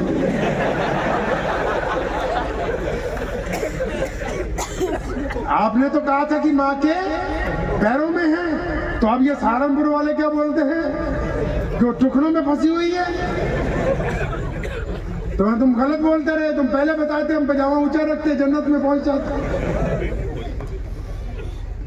तो लेकिन अगर हमने नबी अलैहिस्सलाम को पढ़े, क्योंकि हम गुड़ में मीठा, दूध में गुड़ नहीं डाल रहे, चीनी नहीं घोल रहे ना, हम तो 5 वक्त का इमाम कर रहे हैं। इमाम को तो इतनी फुर्सत ही नहीं दे रहे कि ये बेइंतहा माल तेरे लिए है, ये दौलत तेरे लिए है, ये सीरत की किताबें तेरे लिए है, तेरे बच्चों का बीवी का खर्च हमारे जिम्मे, बस तूने तो हमें रसूलुल्लाह की बातें सुनानी है, हमें तो ये चाहिए ही नहीं, हमें तो 5 वक्त नमाज पढ़नी है और फिर इधर गए उधर गए, हमें कोई मतलब नहीं है रसूलुल्लाह की सीरत से। सुनो, हमारे नबी अलैहिस्सलाम ने कहा, ये बात दुरुस्त है कि पैजामा टखनों से ऊंचा होना चाहिए, ये बात दुरुस्त है कि ये टखनों से ऊंचा होगा तो आपको जन्नत मिल सकती है। लेकिन जिस दिन प्यारे पैगंबर ने ये कहा था कि अपना पैजामा अपनी लुंगी टखनों से ऊंची कर लो, तो उनके एक दोस्त सबसे पहले आए दौड़ते हुए और उनका नाम अबू बकर है। फरमाया या रसूलुल्लाह, आपने ये हुक्म जारी कर दिया कि पैजामा टखनों से ऊंचा रखो, मेरा जिस्म तो अक्सर मेरी लुंगी ढलक जाती है। फरमाया अबू बकर तेरे लिए थोड़ी कहा है यार, तुम्हारे लिए थोड़ी कहा है, ऊंचा तो रखना है, अचानक ढलक गया कोई बात नहीं। या रसूलल्लाह आपने क्यों हुक्म दिया? फरमाया इसलिए मैंने हुक्म दिया है कि जो लोग अकड़ के चलते हैं, जिनकी गर्दन में सरिया है, जो गरीब के सलाम का जवाब नहीं देते, जो माँ बाप का एहतराम नहीं करते, जो बीवी के मुंह पर थप्पड़ मारते हैं, जो चौराहे पर चलते दूसरे को बर्दाश्त नहीं करते, जो यतीम को खाना नहीं खिलाते, जो मिस्कीन को मोहब्बत की निगाह से नहीं देखते, जो दूसरों के साथ प्यार से नहीं बोलते, फरमाया ये इसलिए ऊंचा करवाया ताकि शर्म और हया की वजह से उनकी गर्दन झुक जाए, उनमें आजिज़ी और इंकिसारी पैदा हो जाए। अब सुनो मसला। आप सोच रहे होंगे बहुत देर होगी मौलवी ने मसला नहीं कोई सुनाया। अब सुनो मसला। एक बंदा मेरी तरह मौलवी हो, सर पर दस्तार भी हो, दाढ़ी भी हो, कपड़े भी हो, पजामा भी टखनों से ऊंचा हो, लेकिन वो अपने बाप को सलाम ना करता हो, अपनी माँ के साथ इज्जत से ना बोलता हो, अपनी बीवी के साथ बदतमीजी करता हो, अपने बच्चों पर जुल्म करता हो, अपने पड़ोसी को गाली देता हो, राहगीर को सलाम का जवाब ना देता हो, यतीम के मुंह में लुकमा ना डालता हो, अब ये कमबख्त इस पजामे को टुकनों की बजाय अगर घुटने पर भी कर लेगा तो इस्लाम को इससे कुछ लेना देना नहीं। अगर मसले की रूह कत्ल हो गई तो फिर मसला अपनी जगह से खत्म हो गया है। इस्लाम बिना रूह के, बिना जज्बात का मजहब नहीं है। प्यारे नबी सल्लल्लाहु ताला अलैहि वसल्लम जिस दिन मक्के को फतेह करके वापस बैतुल्लाह में दाखिल हुए थे ना, उस्मान बिन तला को बुलाया, फरमाया लाओ चाबी। उस्मान बिन तला से चाबी ली, बैतुल्लाह को खोला, नमाज पढ़ी। जब वापस ताला लगाया ना, उस्मान बिन तला कहते हैं कि ऐसा करीम नबी ना किसी ने गाली दी, ना किसी ने गुस्सा किया, और खुद नबी अलैहि सलाम ने तो कुछ कहा ही नहीं, साथियों ने भी कुछ नहीं कहा। फरमाया चाबी जब वापस ताला लग गया, मैं खड़ा कांप रहा था कि आज वक्त आ गया है। फरमाया लेकिन जब रसूलुल्लाह ने मुझे आगे बुलाया, फरमाया इब्ने तला ये चाबी पकड़ ले, क़यामत तक तेरी नस्ल में बाकी रहेगी। फरमाया चाबी नहीं आई, कलमा ला इलाहा इल्लल्लाह मुहम्मद रसूलुल्लाह। अब फिर नबी अलैहिस्सलातु वस्सलाम ने क्या किया? खाने काबा में नबी अलैहिस्सलाम ने क्या किया? नमाज जमात का वक्त हो गया, झुरमुट लगा हुआ है सहाबा का, और कितने बड़े सहाबी हैं वहां पर। सैयदना अबू बकर सिद्दीक रज़ियल्लाहु ताला अन्हु वहां पर हैं। तमाम मुसलमानों में सबसे बड़े मुसलमान हैं। कौन से मुसलमान जी? और बोलो कौन से मुसलमान? सबसे बड़े मुसलमान।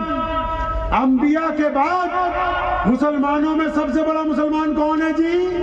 और बोलो कौन है? 1,24,000 सहाबा के सामने रसूलुल्लाह सल्लल्लाहु अलैहि वसल्लम ने अपनी जिंदगी में, अपनी मौजूदगी में, मस्जिद नबवी में नमाज के वक्त अलालत के दौरान अपने मुसल्ले के ऊपर अगर किसी को इमामत के लिए खड़ा किया तो वो अबू बकर है। अब बैतुल्लाह के शहर में अबू बकर भी हैं, उमर भी हैं, उस्मान भी हैं, मौला अली भी हैं, अबू बैदा बिन जर्राह भी हैं, और हजरत अब्बास भी हैं, अब्दुल्ला इब्ने जुबैर भी हैं, खालिद इब्ने वलीद भी हैं, बड़े बड़े शहजादे भी हैं। नमाज के वक्त हुआ, रसूलुल्लाह ने इधर उधर देखा और फिर सहाबा से कहा, और मेरा बिलाल नजर नहीं आता। बिलाल कौन है? बिलाल गुलाम है, बिलाल हबशी है, बिलाल गरीब है, बिलाल काला है, बिलाल के कपड़े फटे हुए, बिलाल के होठ मोटे मोटे, बिलाल सबसे पीछे है। जब आवाज लगाई ना तो आवाज वहां तक पहुंची तो बिलाल फरमाते मैं घबरा गया कि इतने अजीमुशान मौके पर मुझ गुलाम की क्या जरूरत पेश आ गई। लेकिन जो करीब में सहाबा खड़े थे ना, वो समझ गए कि कमली वाले बिलाल को क्यों बुलाते हैं, क्योंकि आज बैतुल्लाह की छत पे चढ़ के अजान कौन देगा जी। लेकिन जब उनको ये पता लगा ना तो एक सहाबी ने कान में कहा था, या रसूलुल्लाह आज अगर आपने बिलाल को बैतुल्लाह की छत पर चढ़ा दिया ना तो ये जो कुरैश हैं, ये जो मक्के के हुक्मरान हैं, ये जो मक्के के चौधरी हैं, ये जो मक्के के बड़े बड़े सरदार हैं, जिनकी आज नाक रगड़ी गई है, अगर आपने बिलाल को बैतुल्लाह की छत पर चढ़ाया तो जो थोड़ी बहुत बच गई है वो भी इज्जत इनकी खत्म हो जाएगी। नबी अलैहिस्सलाम बरहम हो गए। फरमाया सुन, अगर मार खानी हो मेरे नाम पर तो बिलाल खाए, और जब अजान का मौका आए फतेह मक्का पे कोई और दे दे। फरमाया नहीं, ए ईमान वालो, आज अगर बैतुल्लाह की छत पर चढ़कर कोई अजान देगा तो मेरा बिलाल देगा। सुनो फिर बिलाल ने क्या किया। सैयदना बिलाल रज़ियल्लाहु ताला अन्हु बैतुल्लाह की छत पर जब चढ़ने लगे ना तो रो रहे हैं। बिलाल कहने लगे, यार बिलाल तू तो गुलाम था, जब जमाने जाहिलियत में बैतुल्लाह की चौखट पर तूने पैर रखा, अबू जहल ने मारा, उतबा ने मारा, वलीद ने मारा, तूने चाहा कि इस घर में सजदा कर लूं तो अबू लहब तुझे घसीटता फिरता था। बिलाल कहते हैं जब मैं बैतुल्लाह का गिलाफ पकड़ के ऊपर चढ़ रहा था ना, मैं रो रहा था और मैं कह रहा था बिलाल तू तो काली माँ का बेटा, तू तो काला बच्चा है, ये इतनी इज्जत तुझे कैसे मिल गई कि आज सारे बड़े बड़े चौधरी नीचे खड़े हैं, तू ऊपर बैठा हुआ है। क्योंकि नबी अलैहिस्सलाम के तरबियत याफ्ता है को सल्लल्लाहु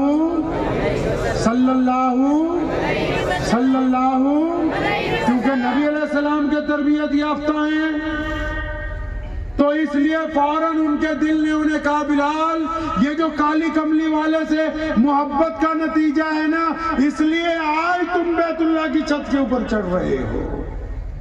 और आप लोग तो उम्रे पे जाते रहते हैं माशाल्लाह, आपने देखा होगा वो जो काले रंग का गिलाफ चढ़ाया है, जो बैतुल्लाह है जिसको खाने काबा कहते हैं, उसके चारों तरफ जो बिल्डिंग है उसको मस्जिद हराम कहते हैं। लेकिन खाने काबा की छत के ऊपर कोई नमाज नहीं पढ़ता, खाने काबा की छत के ऊपर कोई अजान नहीं देता, खाने काबा की दीवारों को किबले का दर्जा हासिल है, बाहर से अंदर की तरफ, अंदर से बाहर की तरफ खाने काबा की दीवारों को किबले का दर्जा हासिल है। बिलाल कहते हैं जब मैं खाने काबा की छत पर चढ़ा, सुनो क्या किया फिर सैयदना बिलाल रज़ियल्लाहु ताला अन्हु ने फरमाया, रसूलुल्लाह ने कहा आजान दे, फरमाया जब मैं खाने काबा की छत पर चढ़ गया, आजान देने लगा, मेरे दिल ने मुझे कहा बिलाल अब काबा किधर गया, अब किबला कहाँ है। मुझे तो खाना काबा की छत पर चढ़ा दिया गया, अगर सामने से आता तो किबला मेरे सामने था, शुमाल से आता तब किबला सामने था, जुनूब से आता तब किबला सामने था। ये तो काली कमली वाले ने तुझे खाना काबा की छत पर चढ़ा दिया बिलाल, अब किबला कहाँ है, मैं किस तरफ मुंह करके आजान दूं। कुर्बान जाओ सैयदना बिलाल पर माँ बाप कुर्बान हो जाए, 1 मिनट की देरी नहीं लगाई, 1 सेकंड की देरी नहीं लगाई, अपना एक हाथ अपनी कान में लगाया और फिर शहादत वाला हाथ उंगली अपनी सीधी की और फिर बिलाल ने किधर मुंह करके आजान देनी शुरू की। बिलाल ने सहने काबा में जिस तरफ मोहम्मद और रसूलुल्लाह खड़े थे उस तरफ मुंह करके आजान देनी शुरू की और क़यामत तक के मुसलमानों को बताया कि अगर काबे का कोई काबा है तो वो मोहम्मद और रसूलुल्लाह है। और फिर यही नहीं बस की, अल्लाह को पता था ना मिर्जा कादियानी जैसे झूठे नबी आएंगे, मुस्लिमा कज़्ज़ाब जैसे बेईमान आएंगे, बड़े बड़े फित्तीन आएंगे, नया नया फितना लेके आएंगे, रसूलुल्लाह की जगह नौज़ुबिल्लाह नबी बनने की कोशिश करेंगे। अल्लाह ने निज़ाम ऐसा बनाया, अब बिलाल खाना काबा की छत पर और रसूलुल्लाह जिधर खड़े हैं काबा बिलाल का उधर और आजान दे रहे हैं। अल्लाह ने रसूल के दिल में बात डाल दी कि प्यारे पैगंबर चल पड़िए, अब रसूलुल्लाह तवाफ करना शुरू कर देते हैं। अब बिलाल अजान दे रहा है, रसूलुल्लाह तवाफ कर रहे हैं। अब बिलाल ने कहा अल्लाहु अकबर अल्लाहु अकबर, रसूलुल्लाह घूमने लगे खाना काबा की चारों तरफ, बिलाल भी अजान देता हुआ घूमता है क्योंकि बिलाल का किबला घूम रहा है, बिलाल भी उधर घूमता है, जिस तरफ रसूलुल्लाह जाते हैं बिलाल उसी तरफ चेहरा करते हैं, ताकि क़यामत तक मुसलमानों को बता दें कि जितने मर्ज़े ऐरे गहरे आ जाए तुम्हारा रास्ता उसी तरफ है जिस तरफ मोहम्मद रसूलुल्लाह, वही रास्ता है तुम्हारा, उनके अलावा कोई नहीं है। अब सुनो फिर क्या हुआ। फिर नबी अलैहिस्सलाम ने जब नमाज पढ़ ली, कैदी पेश किए गए, कैदी रिहा कर दिए गए, बहुत सारे फैसले आए हो गए। फिर मक्के का मौजूदा गवर्नर उस वक्त अबू सुफियान रजी अल्लाह ताला अन्हु जो ईमान ले आए उसी दिन मौजूदा मक्के का गवर्नर है, या रसूलल्लाह हमारी महल पे चलिए, हमारी कोठी पे चलिए, खाना तैयार है। अब्दुर्रहमान बिन औफ जैसे मालदार वहाँ मौजूद हैं, उस्मान गनी रजी अल्लाह ताला उनका घर वहाँ है, सैयदना फारूक आजम रजी अल्लाह ताला की कोठी वहाँ है, सैयदना अबू बकर सिद्दीक का घर वहाँ पर है, और बड़े बड़े लोगों के घर हैं। सारे कह रहे हैं या रसूलल्लाह चलो ना, हमारे घर पे चलो, हमारे यहाँ क़याम करना। तो कहां गए रसूलुल्लाह, कहां गए पता है? नहीं। पहले वादा करो कि चीनी गुड़ पूरा डालोगे दूध में आए, डालोगे नहीं इंशाल्लाह? कहां गए पता नहीं, अल्लाह माफ फरमा दे हमें बस। तो नबी अलैहिस्सलातु वस्सलाम ने सबको मना कर दिया। उधर मक्के में एक घर है पुराना बोसीदा, उसकी छतें भी खराब हैं, दरवाजा भी खस्ता हाल है, और उस घर में एक औरत रहती है जिसके शौहर ने उसे छोड़ दिया इसलिए कि तू मुसलमान क्यों हुई थी, और उसके बच्चे हैं, और एक छोटा बच्चा 10-12 साल का, वो अपने बच्चों को लेके बैठी हुई है, बच्चे भी खुश हैं, वो भी आज बड़ी खुश है। क्या बात है? फरमाया कि आज तो अल्लाह के नबी ने मक्का फतेह कर लिया, आज मक्के के गली कूचों में रसूलुल्लाह के फौजी फिर रहे हैं, रसूलुल्लाह के सहाबी फिर रहे हैं। तो क्या बात हो गई, इतनी खुशी है? तो एक बच्चे ने, छोटे बच्चे ने सवाल किया अपनी उस माँ से कि अम्मा तुम तो अक्सर कहती थी कि अल्लाह के नबी जो हैं तुम्हारे भाई हैं। हज़रत उम्मे हानी रज़ी अल्लाह ताला ने फरमाया हाँ मैं अब भी कहती हूँ कि मोहम्मद रसूलुल्लाह मेरे भाई हैं, हमारा बचपन इकट्ठा गुजरा है, इसी मक्के में हम लोग इकट्ठे एक घर के अंदर रहे हैं, मेरे चचा के बेटे हैं।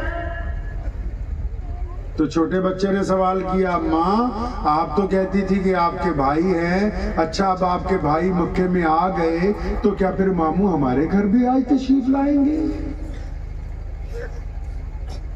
उम्मे हानी को जब उस बच्चे की ये बात सुनी ना तो उनके जज्बात उमड़ आए, आंसू आ गए, और दिल में सोचने लगी वो प्यारे मोहम्मद जब बचपन में थे, आज तो मोहम्मद उनके सर पर खत्म नबूवत का ताज है, आज वो फातिह मक्का हैं, वो मदीने से आए हैं, इतनी मसरूफियात हैं, इतने बड़े बड़े जर्नल साथ में हैं, अलग अलग लोगों के दूर से जो अम्बेसडर आए हैं, सिफारतकार आए हैं, वो साथ में हैं, मक्के की पूरी इंतजामिया साथ में है।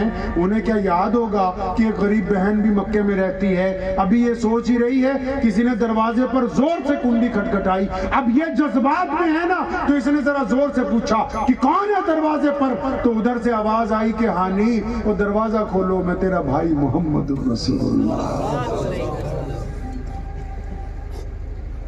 उम्मे हानी ने दरवाजा खोला, 10 साल बाद, हिजरत के 10 साल बाद रसूलुल्लाह आए हैं, आंखें अश्कबार हैं, बहन भी रो रही है। क्या प्यारी बात पैगंबर ने कही है, कहो सल्लल्लाहु अलैहि वसल्लम। फरमाया हानी बहुत सारे लोगों ने कहा कि हमारे घर चलो, मैं तो कह के आया हूं जब मेरी बहन इस मक्के में रहती है तो मैं तुम्हारे घर क्यों जाऊंगा। अंदर तशरीफ ले आए, पूछा खाने के लिए कुछ है? हमारे नबी ने फाका किया लेकिन कभी बासी खाना नहीं खाया, फाका किया लेकिन बासी खाना।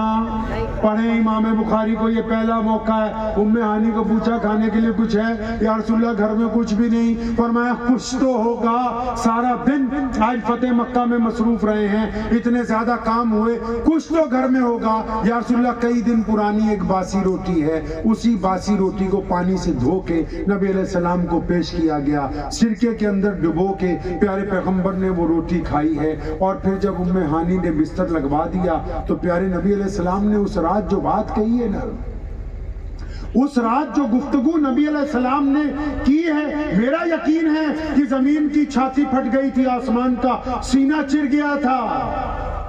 मैं मौलवी हूं ना, आपके पास आया हूं, दीन की बात कर रहा हूं। अगर मेरी जगह कोई सियासतदान होता तो लीडरी की बात करता, मेरी जगह कोई अफसर होता तो इंतजाम की बात करता, मेरी जगह कोई एजुकेशनिस्ट आता तो तालीम की बात करता। अंदाजा लगाओ, प्यारे पैगंबर सल्लल्लाहु अलैहि वसल्लम जिनकी निस्बत से सब कुछ निकला है, तालीम भी, हिकमत भी, दीन भी, अदब भी, उन्होंने उस रात अपनी बहन को क्या समझाया होगा। अगर कोई बंदा, हमारे यहाँ कहावत है पंजाबी में, पंजाबी थोड़ी थोड़ी समझ लेने, नहीं पंजाबी बार बार इसलिए बोलता हूँ वो मेरी मातृभाषा है, और आपके मौलवियों को भी कहता हूँ और आप भी सुन लें, जुमे में तकरीर अपनी मातृभाषा में किया करो। दीन की बात अपनी, हम लोग पंजाब में जो मादरी जुबान है वो बोलते हैं, क्योंकि ये अल्लाह के नबी का हुक्म है। जो हमारे दूसरे भाई हैं, गैर मुस्लिम दोस्त हैं, उनको इस्लाम के मुतालिक आधी गलत फहमी तो आपकी गुलाबी उर्दू ने फंसाई हुई है। अपनी जुबान बोलो, अपनी माँ की। दो ही जुबानें हमारे लिए मुहतरम है, एक वो जो मोहम्मदुर रसूलुल्लाह ने बोली, और उसके बाद वो जो हमारी माँ ने अपनी कोख में हमको अता की है। फिर गुजरातियों की वो गुजराती है, पंजाबियों की वो पंजाबी है। बस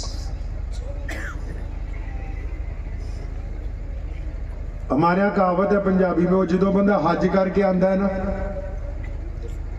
हज करके आता है जो बंदा, या समझो चिल्ला लगा के आया, या हज करके आया, या जो सुन्नी भाई हैं उनका कोई बंदा गया अजमेर शरीफ हो आया, मतलब कोई दीन का काम करके आया तकड़ा, तो कहते जो बंदा हज करके आंदा है ना, वो सोचता बस पिंड च, मतलब गांव में वो सोचता पिंड च कला मैं ही मुसलमान है, बाकी तो काफर ही है।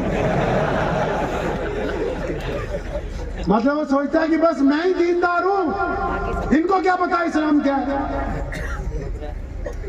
जो बंदा दीन अपने आप में एक हौला बना लेता है ना बंदा कि बस मैं ही दीनदार हूं, जिनको क्या पता होगा। तो फिर जैसे ही आता है दीन की गाड़ी से नीचे उतरता है, अगर बीवी मिलती है नमाज पढ़ी कि नहीं पढ़ी, बच्चे मिलते तो नमाज पढ़ी कि नहीं पढ़ी, किसी का घर जाता है नमाज। ऐसे ही प्रोफेसर है, क्योंकि सारा दिन पढ़ाते रहते हैं, किसी रिश्तेदार के घर जाएंगे ये नहीं पूछेंगे तबीयत कैसी है, वो कितना पढ़ रहा है तुम, कौन सी क्लास में हो गया। ऐसे ही व्यापारी है, व्यापारी को कोई काम ही नहीं सोचता, जहां जाएगा ये माल ले लो, वो माल ले लो, इतने बच जाएंगे, उतने बच जाएंगे। अब ये बात आपको समझाने की है कि नबी अलैहिस्सलाम जिस रात अपनी बहन सैयदना उम्मे हानी रज़ियल्लाहु ताला अन्हा के घर पहुंचे फतेह मक्का के दिन, आप सल्लल्लाहु अलैहि वसल्लम का जब बिस्तर लगाया गया तो नबी अलैहिस्सलाम ने फरमाया, हानी आज की रात सोना नहीं है, मैं तो बैठूंगा। या रसूलल्लाह बैठेंगे? फरमाया हाँ, तुम मेरे सामने बैठो। उम्मे हानी को अपने सामने बिठाया। आप सल्लल्लाहु अलैहि वसल्लम की जो बहन है उनके बेटे भी आके आप सल्लल्लाहु अलैहि वसल्लम के करीब बैठ गए। आप अंदाजा लगाओ रसूलुल्लाह ने अपनी बहन को क्या कहा होगा। क्या ये कहा होगा कि ये तस्बीह करना, ये कहा होगा कि इतनी तस्बीहें पढ़ोगी इतना सवाब मिल जाएगा। वो सारी चीजें अपनी जगह हैं, लेकिन उस रात क्या कहा होगा जब 10 साल बाद अपनी बहन को मिले। इस्लाम सिर्फ इबादत का नाम नहीं है। क्या कहा नबी अलैहि सलाम ने अपनी बहन को उस रात, पता है आपको? छाती पे हाथ रख के अंदाजा लगाएं, जरा तसव्वुर की दुनिया में जाएं कि नबी अलैहिस्सलाम ने अपनी बहन को सामने बिठाया और फिर अपनी बहन को, क्योंकि कारोबारी होता तो कारोबार की बात करता है, लीडर होता तो लीडरी की बात करता, मौलवी होता तो दीन की बात करता। ये तो पूरी दुनिया के रहबर हैं, खातिबुन नबीयीन हैं। उस रात जब अपनी बहन के पास बैठे, कितनी प्यारी बात कही। फरमाया, हानी आप तो मुझसे उम्र में 10-15 साल बड़ी हैं। फरमाया, जी या रसूलल्लाह, मैं उम्र में आपसे 10-15 साल बड़ी हूँ। फरमाया, हानी तुझे तो पता है ना कि जब मेरी पैदाइश होने वाली थी उससे थोड़े दिन पहले, चंद हफ्ते चंद महीने पहले मेरे अब्बू हजरत अब्दुल्ला का इंतकाल हो गया था। फरमाया, हानी मैं मोहम्मद रसूलुल्लाह ने अपने वालिद को नहीं देखा, तूने मेरे अब्बू को देखा है? बता तो सही सैयदना अब्दुल्ला कैसे थे, बता तो सही, मेरे अब्बा कितने प्यारे थे। हानी कहती है कि मैं और मेरे बच्चे अश्कबार हैं, रसूलुल्लाह सल्लल्लाहु अलैहि वसल्लम की आंखों में आंसू हैं और अपने वालिद का जिक्र कर रहे हैं कि मेरे अब्बू थे कैसे? हानी ने कहना शुरू किया, या रसूलुल्लाह, आपके अब्बू बड़ी सोनी सूरत वाले थे। खुदा की कसम, जब वो मक्के की सड़कों पर चलते थे, लोग दीवारों से लग के सैयदना अब्दुल्ला को देखते थे। और देखे भी क्यों ना, जिस शख्स की पेशानी में नबी या के आने वाले नबी का नूर हो तो वो कैसा प्यारा होगा। अपने अब्बू को याद करने लगे बड़ा। क्यों? जब 6 साल के भी थी ना तो अम्मी ले गई थी साथ में, कहा? अपने अब्बा की कब्र के ऊपर, हजरत अब्दुल्ला के मजार पर हुजूर सल्लल्लाहु अलैहि वसल्लम को। हानी को पहला सवाल उस रात यही किया है, वरना सवालात तो और से हो सकते थे कि घर ठीक करवा लो, हमारी हुकूमत आ गई, जायदाद ले लो, नमाज पढ़ा करो, ये अमल करो। पहला सवाल क्या किया? मेरे अब्बू कैसे थे बताओ। उन्होंने जब अब्बू का बताया, नबी अलैहिस्सलाम अपने वालिद को याद करके आंसू बहारे। और फिर जब वो बात अभी मुकम्मल नहीं हुई, नबी अलैहिस्सलाम ने अगले दर्द का जिक्र छेड़ दिया। फरमाया, हाँ हानी, और तूने सैयदा आमना को अच्छी तरह देखा? मैं तो बड़ा छोटा था, मैं उस वक्त सिर्फ 6 साल का था। तूने मेरी माँ को देखा है? हानी बता तो सही कि सैयदा आमना कैसी थी, मेरी माँ कैसी थी, बता तो सही।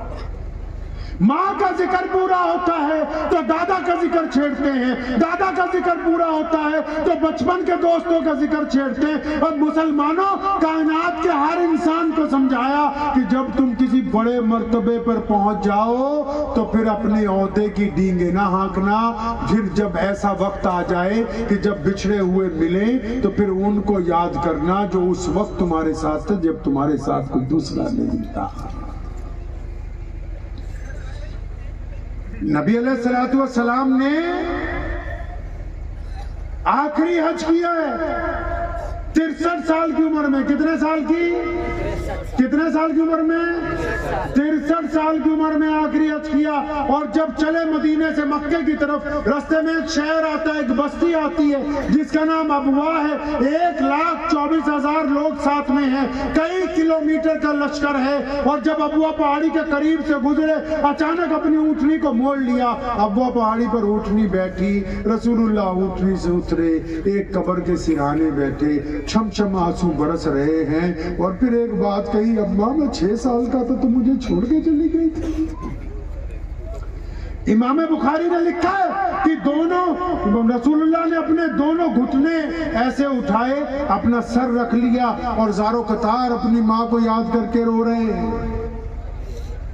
ज़ारो कतार अपनी माँ को याद करके रो रहे हैं। जब बहुत देर हो गई, सुनो मुसलमानों, नबी अलैहिस्सलाम के पास फिर वही दोस्त आया जो गार का दोस्त है, जो हिजरत का दोस्त है, जो बदर का दोस्त है, जो अब भी रोज़ा रसूल में रसूलुल्लाह के दोस्त हैं। अबू बकर आए, जफ्फी डाली, या रसूलुल्लाह क्या हुक्म है? करीम रसूल पर कुर्बान जाऊं, तारीखी बात कही थी। फरमाया, अबू बकर आज की रात मैं मोहम्मदुर रसूलुल्लाह यही अपनी माँ के पास गुजारूंगा।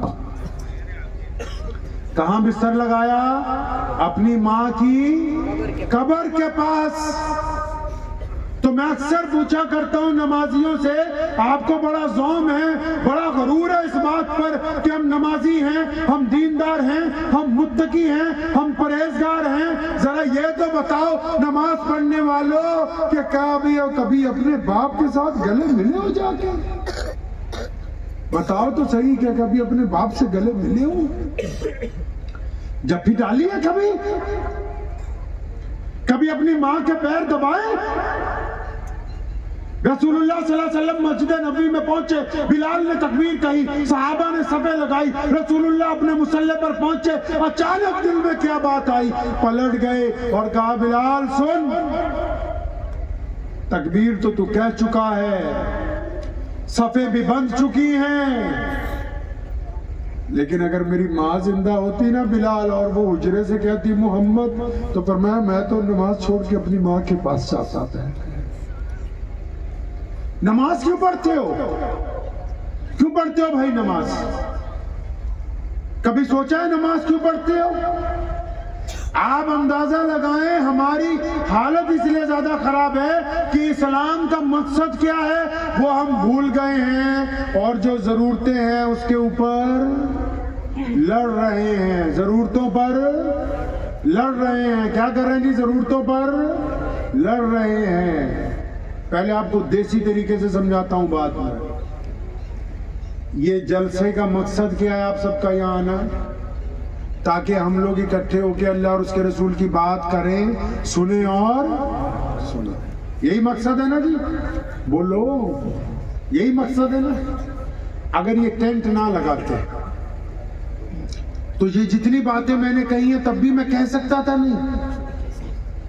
अरे बोलो भाई, कह सकते थे ना? अच्छा, अगर ये सोफा नहीं रखते तो अगर मैं खड़ा होकर आपसे बात करता तो हो जाती? अरे बोलो भाई, बोलते ही नहीं। मुर्गा खाया ना, गोश्त। अभी हम लोग मस्जिद में हमारी बहनों के साथ जब किताब था असर में, तब भी मैं क्या क्या हटा कि मुसलमानों ने इतना गोश्त खाया कि हमारा नाम ही गोश्त वाला रख दिया तुमसे। गैर मुस्लिम यही समझने लगे कि जो गोश्त खाता है वही मुसलमान है। अगर ये स्टेज भी नहीं लगाते, हम सब मौलवी नीचे बैठ जाते, तब भी यही बात होती? बोलते नहीं यार आप। प्रोफेशनल जलसा नहीं हो रहा है ये। प्रोफेशनल जलसा समझते हो? एक रस्म अदा करनी होती है, बस 2-4 जने आए, तुमने अपनी कही, हमने अपनी कही। नहीं। रसूलुल्लाह सल्लल्लाहु अलैहि वसल्लम के उस दीन को पहचानना है, उस मकसद को पहचानना है जो रसूलुल्लाह लेके आए हैं, और दुनिया प्यासी है उसकी। अच्छा ये बताओ, आप लोग तो माशाल्लाह सब मसलक खेलते रहते हो। जो लोग ऐसे करके नमाज पढ़ते हैं, रफादैन करके, उनकी नमाज हो जाती है? हो जाती है। तो मैं तो समझा था मुफ्ती बुरहान साहब ही मुफ्ती हैं, तो सारे मुफ्ती माशाल्लाह।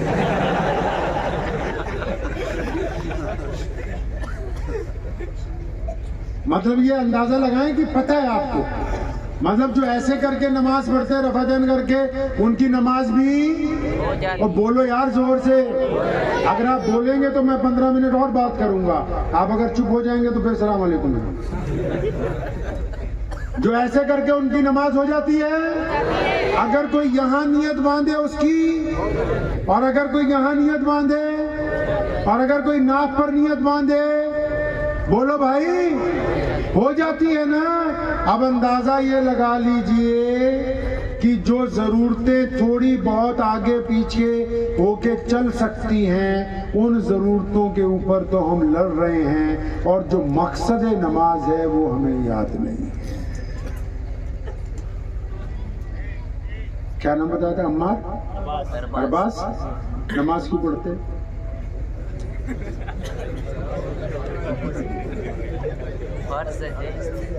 क्या नाम है तुम्हारा? शाहनवाज ने कहा नमाज फर्ज है। सही बात। आप क्यों नमाज पढ़ते हैं जी? आप बता दो कि शर्म की बात नहीं यार, ये बाकियों का भी यही हाल है। ये नहीं क्यों पढ़ते हो? फर्ज है। आप क्यों पढ़ते हो बेटा नमाज? फर्ज है। आप पर भी फर्ज है। आप हमारे नबी की आंखों की ठंडक है माशाल्लाह। हाँ भाई तुम, हाँ तुम पर भी फर्ज है। हाँ, अंदाजा लगाएं कि हम लोग कम चीनी डालने के चक्कर में इस्लाम से कितना दूर आ गए, कितना दूर आ गए। मुफ्ती साहब बैठे, सारे उलमा स्टेज पर बैठे। कुरान पाक में ऐसा कहाँ लिखा है? कुरान में नमाज पढ़ने का हुक्म कहाँ है? कुरान ने नमाज पढ़ने के लिए तो नहीं कहा, कुरान पाक ने नमाज को कायम करने की बात की। कुरान पाक में कहाँ लिखा है कि नमाज अल्लाह को राजी करने के लिए पढ़नी है? कुरान पाक में ऐसा जिक्र कहाँ है? क्योंकि हमने कभी कुरान पढ़ा नहीं, हमें फुर्सत नहीं एक दूसरे की टांगे खींचने के अलावा, इसलिए हमें पता ही नहीं कि नमाज फर्ज हुई क्यों। इस्लाम का मकसद क्या है? पता है आपको इस्लाम का मकसद क्या है भाई? इस्लाम का मकसद पता है? नहीं पता। अगर कोई गैर मुस्लिम, कोई हिंदू भाई, कोई सिख भाई, कोई दलित भाई, ईसाई भाई पूछने आ जाए इस्लाम का मकसद क्या है, बोले रुको पहले मुफ्ती साहब को बुला के लाए। जिस नबी ने 2 लफ्जों में कायनात को अपना दीन पहुंचाया हो, उस दीन को मानने वाले लोग, उस दीन में फतवे देने वाले लोग, उस दीन में एक दूसरे की टांगे खींचने वाले लोगों को ना अब ये याद है कि इस्लाम का मकसद क्या है, ना अब ये याद है कि नमाज क्यों पढ़ी जाती है। ये अफसोस की बात है कि नहीं? बोलो है कि नहीं? सुनो पहले इस्लाम का मकसद। अल्लाह के नबी अलैहिस्सलाम ने हम सब की माँ अम्मी खदीजतुल कुबरा को आके कहा कि अल्लाह ने मुझे अपना रसूल बनाया। लब्बैक या रसूलल्लाह। अपने दोस्त अबू बकर को कहा, फरमाया लब्बैक या रसूलल्लाह आपके साथ हैं। जब बिलाल को पता लगा, फरमाया लब्बैक या रसूलल्लाह हम साथ हैं। और जब सारे रिश्तेदार इकट्ठे किए, उनको दावत खिलाई, उनको बेहतरीन खाना खिलाया और कहा कि मैं अल्लाह का रसूल हूँ, मेरा साथ दो। सबको सांप सूख गया, लेकिन सबसे पीछे एक बच्चा था 12-13 साल का। वो उठा, अपने पैर पंजों के बल ऊपर उठाए, दोनों हाथ हवा में उठाए और वहां से आवाज मारी, लब्बैक या रसूलल्लाह। कौन है? वो मौला अली करमुल्लाहु वजहू है। अब जब ये 4-5 लोग मुसलमान हुए तो इन्होंने पूछा ना, ये जिस तरह मौलवी इस्माइल बोगल से पूछा भी किसको बुला रहे जलसे में, ये बोला उनको बुलाएंगे। फिर ठीक है। इन लोगों ने पूछा रसूलुल्लाह से कि या रसूलल्लाह आपने कहा कि एक रब की इबादत करो, हमने आपके रब को रब माना। आपने हमें बताया कि आप खातिमुन नबिय्यीन हैं, हमने आपको नबी मान लिया, लेकिन अभी तक नमाज फर्ज नहीं हुई, रोजा फर्ज नहीं हुआ, हज फर्ज नहीं हुआ, ज़कात फर्ज नहीं हुई। या रसूलुल्लाह ये तो बताइए कि जो आपका दामन थामा है अब करना क्या है। सुनो मुसलमानों, प्यारे पैगंबर ने हुक्म फरमाया था कि जिस बंदे ने कलमा ला इलाहा इल्लल्लाह मुहम्मदुर रसूलुल्लाह पढ़ लिया, उस पर लाजिम है कि वो दुनिया के तमाम इंसानों को बराबरी का दर्जा अता करेगा। इस्लाम का मकसद एक अल्लाह और उसके रसूल की इताअत के साथ दुनिया के इंसानों को बराबरी का दर्जा देना, गोरे और काले के फर्क को खत्म करना, अमीर और गरीब। इसी से तो मुतासिर होकर अल्लामा इकबाल ने कहा ना कि दी अज़ाने कभी हमने यूरोप के कलीसाओं में, कभी अफ्रीका के तपते हुए सहराओं में, आ गया है लड़ाई में अगर वक्त नमाज किबला रू हो के जमीन बोस हुई कौमे हिजाज, एक ही सफ में खड़े हो गए महमूद और अयाज। ना कोई बंदा रहा ना कोई बंदा नवाज, बंदा साहिबो मोहताजो गनी एक हुए, तेरे दरबार में पहुंचे तो सभी एक हुए। समझ नहीं आया कि नमाज पढ़ने का हुक्म क्यों दिया? आपने क्या सोचा सिर्फ ये 5 वक्त की नमाज पढ़ने के लिए मस्जिद बना दी गई है? मुफ्ती साहब से पूछें, फजर की नमाज अहमियत रखती है, फर्ज है। जोहर की नमाज अहमियत रखती है, फर्ज है। असर की नमाज अहमियत रखती है, फर्ज है। मगरिब की नमाज अहमियत रखती है, फर्ज है। इशा की नमाज अहमियत रखती है, फर्ज है। लेकिन इन 5 नमाजों से ताकतवर नमाज तहज्जुद की नमाज है, जो फर्ज नहीं है लेकिन इनसे ज्यादा अहमियत रखती है। तो फिर ये 5 नमाजों के लिए इतना बड़ा जुगाड़, तहज्जुद की नमाज के लिए इमाम की जरूरत है? वो बोलो, अजान चाहिए, मस्जिद तक जाना है? नहीं। तो फिर मस्जिद क्यों बनाएंगे? एक कहीं मौलवी इस्माइल को बाद में पकड़ना लगी, मौलवी अभी से सवाल पूछता है, मस्जिद क्यों बनाए?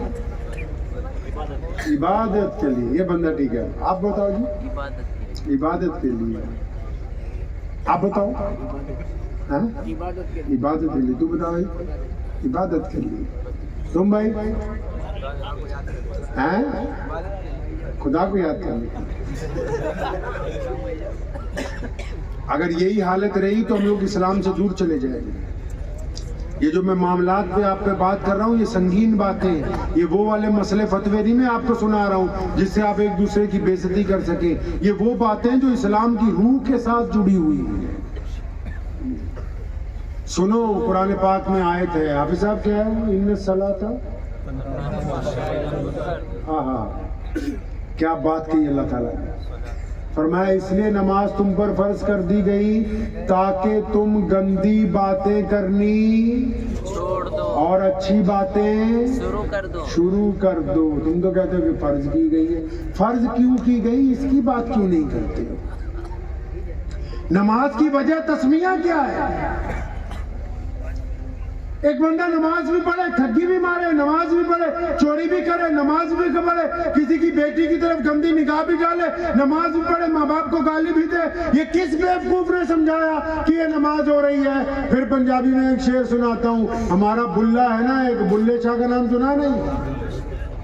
बुल्ले शाह रहमतुल्लाह अलैह ने फरमाया नमाज भी नीति जानने हो, मतलब नमाज भी पढ़ते हो। फरमाया नमाज भी नीति जानने हो, ठगी भी कीती जानने हो, आकी कीती जानने हो। मतलब नमाज भी पढ़ते हो, बेईमानी भी करते हो, नमाज भी पढ़ते हो, खुराफात भी करते हो, नमाज भी पढ़ते हो, जिना भी करते हो, नमाज भी पढ़ते हो, चोरी भी करते हो।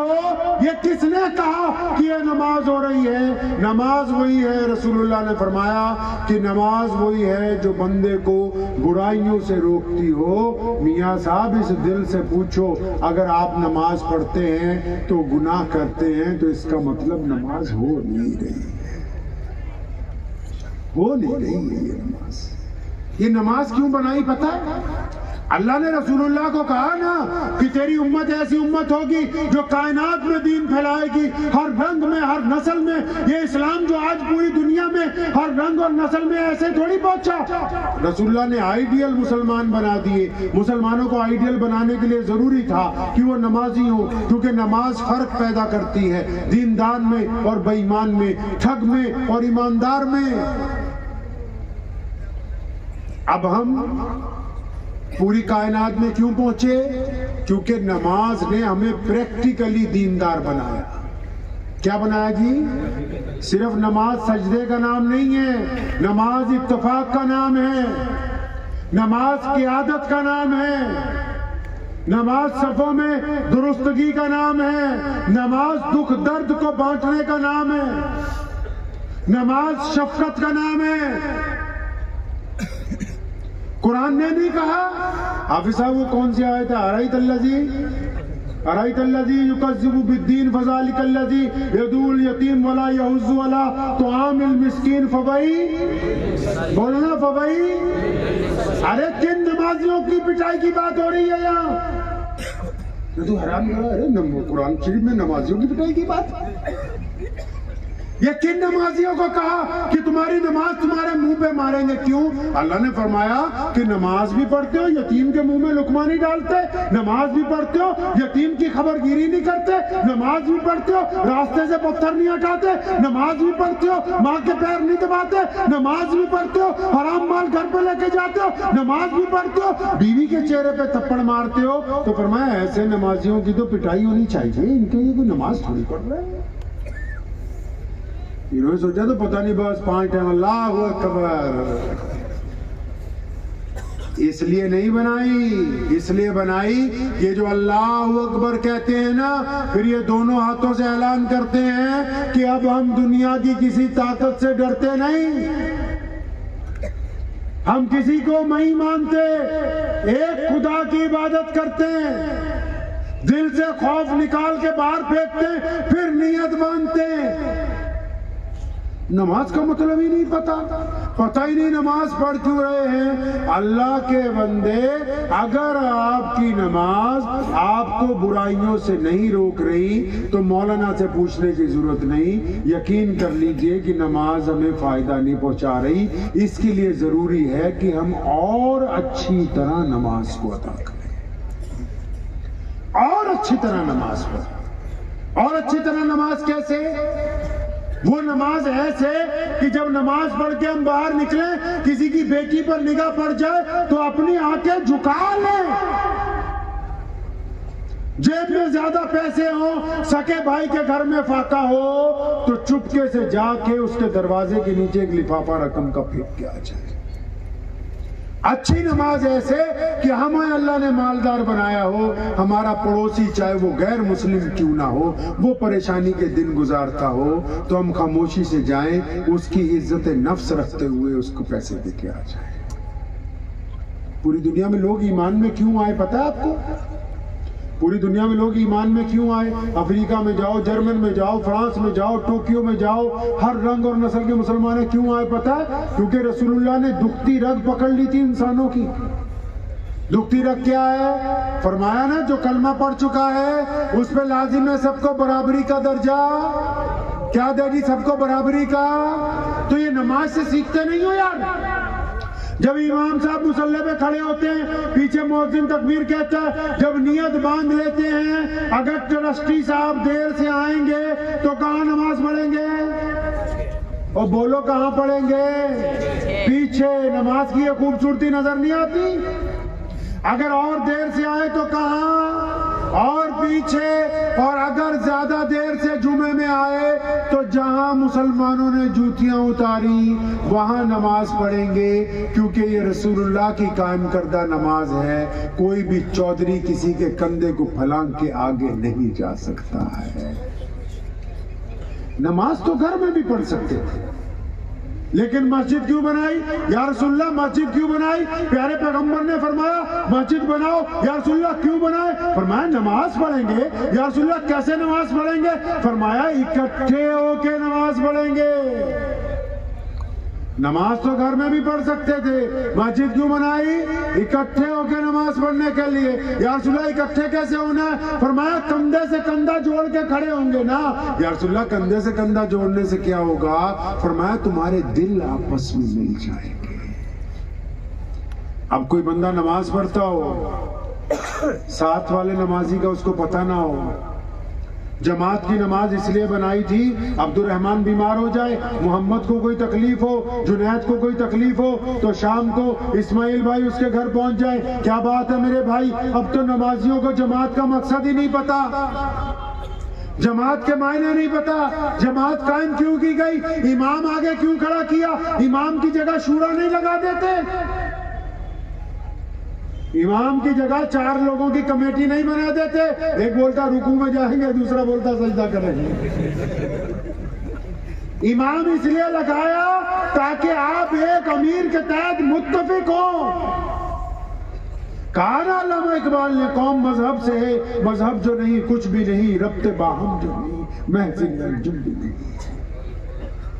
नमाज का मकसद नहीं पता, जमात का मकसद नहीं पता। ये मस्जिद बनाई है, अब बताओ सच्ची सच्ची, क्या तुम्हारी मस्जिद में यतीमों के लिए खाना है? क्या आपकी मस्जिद में किसी मिस्कीन के लिए छत है? क्या आपकी मस्जिद के पास किसी मुसाफिर के लिए किराया मौजूद है? क्या आपकी मस्जिद के पास किसी नंगों के लिए कपड़े मौजूद है? अरे रसूलुल्लाह की मस्जिद में जाओ, पढ़ो इमाम बुखारी को। लोगों ने आके कहा या रसूलुल्लाह खाना चाहिए, नबी अलैहिस्सलाम फाके से हैं, उनको खाना खिला रहे हैं। लोगों ने कहा या रसूलुल्लाह कपड़े चाहिए, नबी अलैहिस्सलाम ने कपड़े दिए। लोगों ने आके कहा या रसूलुल्लाह सवारी चाहिए, नबी अलैहिस्सलाम ने सवारी दी। तुम तो बोलते हो सिर्फ 5 वक्त की नमाज की मस्जिद है।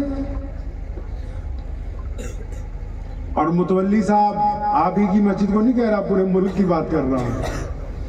अगर कोई बिना नमाज के आके अभी मस्जिद में बैठ जाए, सख्त गर्मी हो, तो पीछे से मुतवल्ली आ जाएगा, पंखा नहीं चलेगा बिना नमाज के। मस्जिद मां का दर्जा रखती है इंसानों के, जिनका दुख दर्द हो वो आए, जिनको तकलीफ हो वो आए मस्जिद तक।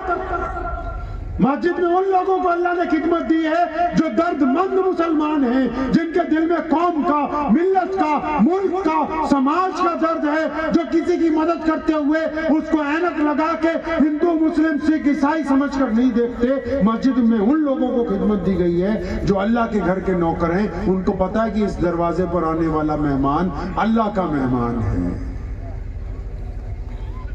इस्लाम को पहचान लें, रसूलुल्लाह सल्लल्लाहु अलैहि वसल्लम के दीन को पहचान लें। हमारे में खराबी ये है कि हम फरोई मसाइल को लेके एक दूसरे के खिलाफ तंजबाजी करते हैं, फरोई मसाइल को लेके एक दूसरे पर तनकीद करते हैं। फरोई मसाइल की दुरुस्तगी का इख्तियार आपको एक दूसरे पर जज नहीं लगाया गया।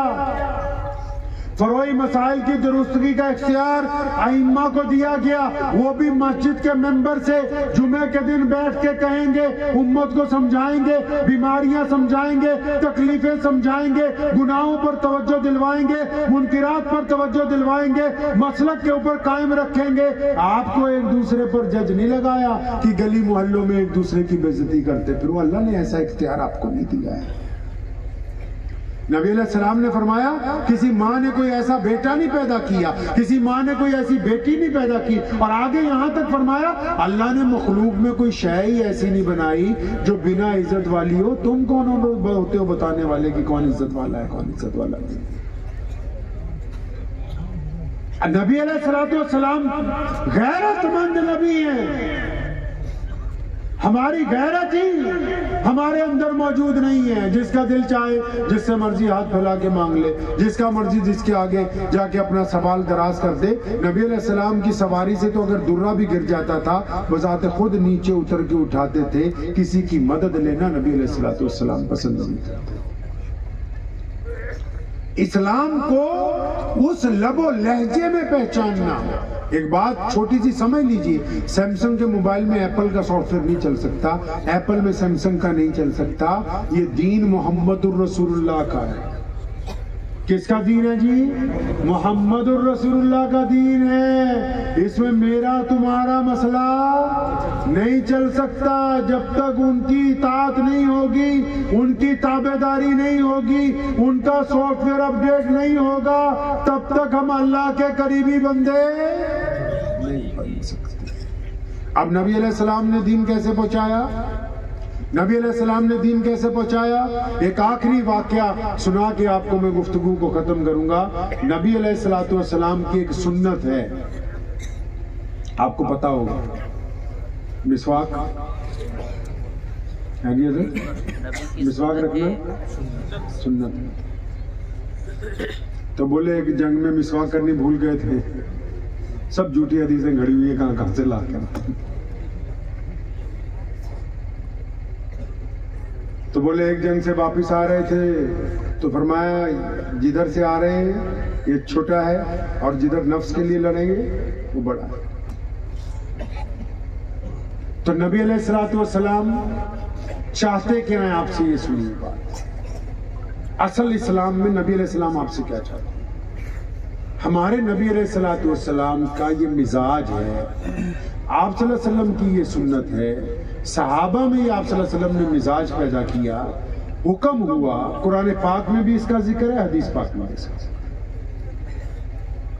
फरमाया कि जब भी आप सोचें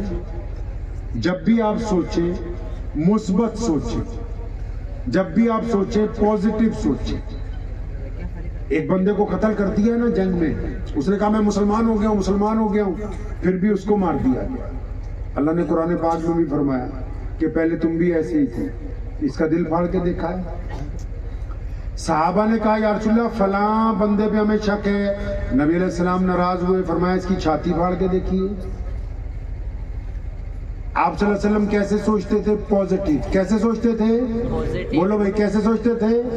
पॉजिटिव। आप कैसे सोचते हो? नेगेटिव। अगर मौलवी ने अच्छे कपड़े पहने तो सोचते किसी की मुर्गी हलाल किया। अगर किसी ने बढ़िया कोठी बना ली, कोई बढ़िया गाड़ी ले आया, तो सोचते यार हो सकता है कोई 2 नंबर का काम ना किया। किसी का बच्चा अच्छा पढ़ लिख गया, नहीं ये तो बदतमीज है। आप कैसे सोचते हैं? ये जो नबी अलैहिस्सलाम का मिजाज है, अगर उम्मत से बातें करनी है तो रसूलुल्लाह सल्लल्लाहु अलैहि वसल्लम की बातें कीजिए। मसले मसाइल तो इन्होंने अपने पास से बहुत गढ़ लिए हैं। फतवे तो ये सुबह शाम खुद ही दे रहे हैं। इनको ये बताएं कि हुजूर सल्लल्लाहु अलैहि वसल्लम चाहते क्या है। ये पूरी कायनात में दीन इसलिए पहुंचा कि सैयदना बिलाल काले हैं, हबशी हैं, और उनको बैतुल्लाह से निकाल दिया गया था। लेकिन जिस दिन मुसलमान हुए उनको सैयदना अबू बकर का भाई बनाया। अबू बकर शहजादे हैं, बादशाह हैं, अमीरुल मोमिनीन हैं, सबसे बड़े मुसलमान हैं, लेकिन दोनों एक ही थाली के अंदर खाते। इस बात को समझ लीजिए। क्या भाई? कि ज़हनियत को पॉजिटिव रखना सुन्नत है। क्या रखना? पॉजिटिव। हमारे यहाँ रवाज चल पड़ा भारत में, आप रोज सुनते हैं ना, फ्रांस में इतनी मस्जिदों की तामीर हुई, इंग्लैंड में आप लोग तो बथेरे रिश्तेदार हैं माशाल्लाह, ये इतने इस्लामी सेंटर बनाए, मदरसा बनाया, और यहाँ क्या सुनते हो जो बरेलवी देवबंदी आपस में एक दूसरे से मुनाजरा कर रहे हैं, फलां ने ये कर दिया। अल्लाह के बंदे, रसूलुल्लाह के दीन को पहचानिए, एक दूसरे के मसलक की बुराइयों का काम छोड़ दीजिए। हमारे यहाँ तो रवाज चल पड़ा, लोग जो हमारी बहरूपिये कई बड़े बड़े लीडर हैं वो हमें ही डराना चाहते हैं। कोई बात होगी फौरन डराने वाला एक बयान आ जाएगा ताकि भाई मुसलमानों के अंदर डर बैठ जाए। और रसूलुल्लाह क्या चाहते हैं? रसूलुल्लाह क्या चाहते हैं? फरमाया मैं खुशखबरियां बांटने आया हूं, हम ना खुद डरेंगे ना किसी को डराएंगे। रसूलुल्लाह क्या चाहते हैं? रसूलुल्लाह कैसे सोचते हैं? अल्लाह ने क्या कहा? फरमाया मैं बंदे के गुमान के साथ हूं। रसूलुल्लाह क्या चाहते हैं? कि उम्मत का गुमान अच्छा हो जाए। कैसा हो जाए जी? अच्छा हो जाए। एक सहाबी है छोटे, अनस, आपने नाम सुना होगा, हज़रत अनस रज़ियल्लाहु ताला अन्हु। छोटी उम्र में रसूलुल्लाह की खिदमत में आ गए। अब बिलाल और अबू हुरैरा तो मेन खादिमों में से, ये अनस भी साथ में लग गए।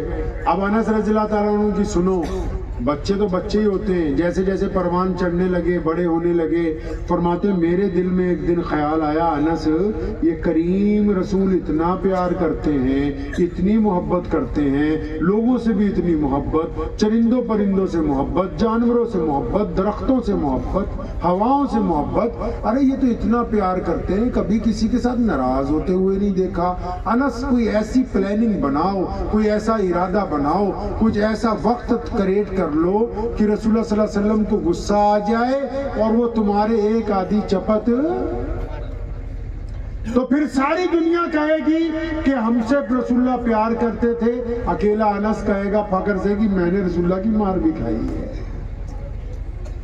फरमाया बस मेरा ये था, मुनफरिद बनना कोई बुरी बात नहीं है, कोई अपने आप को मुनफरिद रखना चाहे कोई बुरी बात नहीं है। फरमाया मैं चाहता था कि मैं इस नाम से पहचाना चाहूं, भाई अनस ने एक दो मुक्के भी खाए हैं, चपत खाई है अनस ने।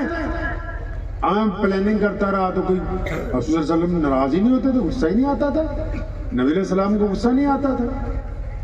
तो फरमाते एक दिन अचानक ऐसा हुआ, आपको तो शायद पता नहीं होगा, रोजाना विदेश से रसूलुल्लाह से लोग मिलने आते थे, पता है ये बात? नहीं पता। रोजाना बाहर के मुल्कों से नबी अलैहि सलाम को लोग मिलने जाते थे, रोज वफद आते थे अलग अलग मुल्कों से नबी अलैहिस्सलाम को मिलने के लिए। अब फरमाते हैं कि असर के वक्त एक वफद आया, अबू हुरैरा और बिलाल दोनों कहीं काम से गए हुए थे, अकेला मैं ही वहां पर मौजूद था। जब वफद आके बैठा, बात शुरू हुई तो अल्लाह के नबी ने मुझे कहा अनस भाग के बाजार से नाश्ता लाओ। फरमाते जब मैं नाश्ता लेने गया ना, अब मेरे दिल ने कहा अनस आज मौका है, अगर तू नाश्ता ना लेके जाए तो आज हो सकता है कि तेरी पिटाई हो जाए, आज हो सकता है। आप लोग मदरसे में पढ़े नहीं भाई? अब बोलो पढ़े कि नहीं पढ़े हो? छोटे होते मस्जिद में पढ़े? आपको तो पता कोई मौलवी पिटाई करने लगे तो फिर। अब अनस फरमाते हैं कि मेरे दिल में ये जब बात आ गई तो मैंने सामान नहीं खरीदा, थैला वहीं रखा जमीन पे, एक दरख्त के नीचे बैठ गया और मैं उस लम्हे के इंतजार में हूं कि नबी अलैहिस्सलाम मुझे बुलवाएंगे, कोई पकड़ने के लिए आएगा, फिर एक आधी लगेगी कि मेहमान आए हुए थे बाहर से और तूने ये क्या कर दिया, इतनी देर लगा दी। फरमाते जब काफी वक्त गुजर गया मैं उस रास्ते को देखता हूँ जिधर से मस्जिद नबी से जो रास्ता आता है, तो फरमाते मैंने क्या देखा कि खुद प्यारे पैगंबर मोहम्मद रसूलुल्लाह तशरीफ फरमा, खुद तशरीफ ला रहे, चेहरे पर परेशानी के आसार है। फरमाया मैं भी उठ के खड़ा हो गया कि ले अभी अनस बात बन गई, आज तो बाजार में बिठना है तूने।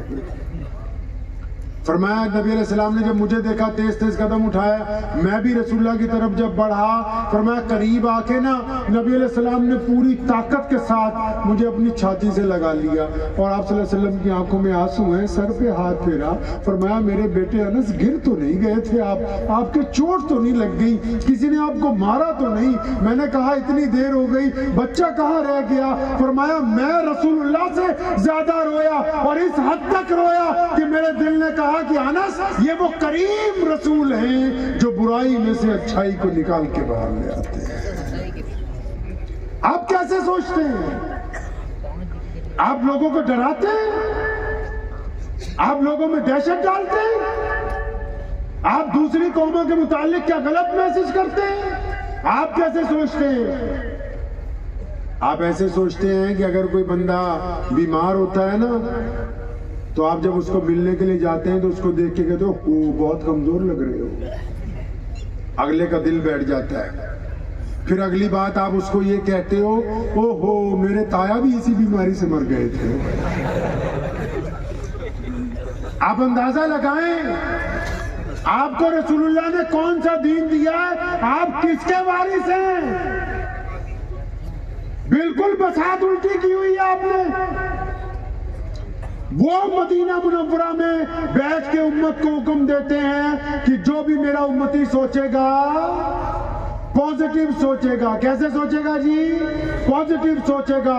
ऐसे सोचेगा कि हालात अगर बदतरीन हैं, कोई कारोबारी है मिसाल के तौर पर, हालात बदतरीन आ गए, सब कुछ लुट गया, लेकिन वो ये सोचता है, यकीन करता है इस बात पर कि मैंने दोबारा कामयाब होना है। फिर अल्लाह का हुक्म है कि हम अपने बंदे के गुमान के साथ हैं। रसूलुल्लाह ने क्योंकि पॉजिटिव सोचने के लिए कहा है, अब क्योंकि ये पॉजिटिव सोचने पर आ गया है, अल्लाह ने सारी ताकतें इसकी तरफ लगा दी, इसको दोबारा ताकत में आना है। अगर किसी कैंसर के मरीज ने यह तय कर लिया कि मैंने अल्लाह की ताकत के साथ ठीक होना है, मुझे ये बीमारी अपने साथ नहीं ले जा सकती, तो पूरी शिफा की ताकतें अल्लाह के हुक्म से उसके साथ होंगी और उसको ठीक होना, और लोग ठीक होते हैं। कोई केला बेचने वाला कहे ना मैंने बिल्डर बनना है, और वो इरादा पुख्ता कर ले, तो उसने बनना है 5-10 साल में। और फिर अगर कोई बहुत बड़ा व्यापारी, बहुत बड़ा आदमी सोचे नहीं मेरा तो काम तमाम हो गया, अब मुझे बचाने वाला कोई नहीं, फिर उसका काम तमाम ही हो जाना है, फिर उसे बचाने वाला है नहीं कोई। ये आपकी सोच के ऊपर है।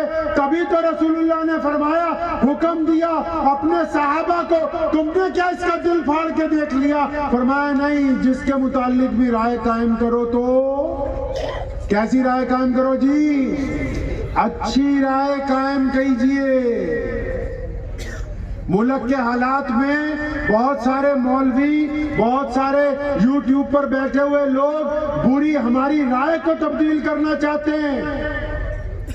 अच्छी राय रखिए, अपने मुतालिक भी अच्छी, अपने पड़ोसियों के मुतालिक भी अच्छी। रसूलुल्लाह सल्लल्लाहु अलैहि वसल्लम ने तो यहाँ तक फरमाया कि अगर कोई किसी के पड़ोसी के साथ रहमदिल नहीं है तो वह ईमान वाला नहीं। अब पड़ोसी तो जाहिर सी बात है मुसलमान नहीं होता, अल्लाह के बंदे पड़ोसी चाहे हिंदू भाई हो, सिख भाई हो, ईसाई भाई हो, दलित भाई हो। जब रसूलुल्लाह ने कह दिया कि तुम्हारा मामला तुम्हारे पड़ोसियों के साथ भाइयों जैसा होना चाहिए, तो फिर भाइयों जैसा ही होना चाहिए। ज़हन नशीन कर लीजिए इन बातों को, कर लेंगे इंशाअल्लाह। नमाज क्यों पढ़नी है? ताकि बुराइयों को हमने शिकस्त देनी। किसको शिकस्त देनी जी? अच्छा बंदा बनना है, अच्छा बंदा बनना है। बनेंगे अच्छे इंशाअल्लाह। तो अच्छा कौन होता है? कुरान ने फिर एक जगह कहा कि नमाज पढ़ने वाले मुत्तकी होते हैं। भाई मुत्तकी कौन होता है जी? मुत्तकी कौन होता है? बता मुत्तकी की तारीफ। वो कहते यार जो अच्छा बंदा हो वो मुत्तकी होता है, लेकिन मैं आपको बताता हूँ मुत्तकी वो होता है जिसको पूरा मोहल्ले वाले बोले अच्छा है, शहर वाले बोले अच्छा है, और अब्बा बोले कि नहीं बेईमान है, अम्मी बोले नहीं हरामखोर है, बीवी बोले ठग है ये, बच्चे बोले जालिम है, पड़ोसी बोले बदतमीज है। ये 5 बंदे जब तक नहीं बोले कि आप अच्छे हो तो आप अच्छे नहीं। कुरान ने कहा कि नमाज इसलिए ताकि तुम मुत्तकी बन जाओ। तो मुत्तकी बनने के लिए जरूरी है माँ बाप से इताअत, बीवी से मोहब्बत, बीवी के लिए जरूरी है शौहर की इताअत, अपने बच्चों से प्यार और अपने पड़ोसी के साथ मामला दुरुस्त हो। ये 5 लोगों का हो जाए तो फिर आप दुनिया को समझाते फिरिए। जब तक ये 5 लोग राजी नहीं तो हम मुत्तकी बनने वाले। तो कोशिश करेंगे इंशाल्लाह, कोशिश करेंगे इंशाल्लाह पॉजिटिव सोचने की। सोचेंगे पॉजिटिव इंशाल्लाह, सोचेंगे पॉजिटिव। नेगेटिव सोचने का नुकसान देखो, नेगेटिव सोचने की वजह से आप हसद के शिकार हो जाते हैं, आपका ब्लड प्रेशर हाई रहता है, बीमारियां आपको लग जाती हैं, मस्जिद में आप एक दूसरे से बहस करते हैं, मोहल्ले में एक दूसरे को आप नफरत से देख सकते हैं, खानदान में एक दस्तरखान पे आप बैठ के खाना नहीं खा सकते हैं, और किसी को अपना बड़ा सिर्फ ये आप सोचते हैं छोटी सी बीमारी नहीं। पॉजिटिव सोचे, अच्छा सोचे अपने भाइयों के मुतालिक, माँ बाप के मुतालिक, दोस्तों के मुतालिक, यारों के मुतालिक, गैर मुस्लिम पड़ोसियों के मुतालिक अच्छा सोचे। अगर आप अच्छा सोचने की सलाहियत से महरूम हैं तो फिर आप आगे नहीं बढ़ सकते। तो अपनी ज़हनियत को मुस्बत करेंगे ना मुस्बत इंशाअल्लाह। ये रसूलुल्लाह की सुन्नत है। किसकी सुन्नत है जी? रसूलुल्लाह की सुन्नत है। और रसूलुल्लाह को पढ़ना है, सीरत को पढ़ना है। पढ़ेंगे इंशाअल्लाह। सीरत को खुद नहीं पढ़ सकते तो अपने उलमा से पढ़िए। मसाजिद में भी रवाज पैदा कीजिए कि हमने अपने नबी की सुबह देखनी है, शाम देखनी है, दोपहर देखनी है, उठना देखना है, बैठना देखना है, चलना देखना है, गुफ्तगू देखनी है। रसूलुल्लाह सल्लल्लाहु अलैहि वसल्लम को जितना पढ़ेंगे, अगर आपने रसूलुल्लाह को पढ़ लिया तो बस सारा कुरान भी समझ आ जाएगा, मसले मसाइल भी समझ में आ जाएंगे, इज्जत दुनिया में भी मिल जाएगी और आखिरत में भी। करेंगे इंशाअल्लाह। दुआ कीजिए, वक्त भी बहुत ज़्यादा हो गया कि अल्लाह तबारक व तआला इन बातों पर मुझे और आप सबको अमल की तौफीक अता फरमाए। वाखिर दावाना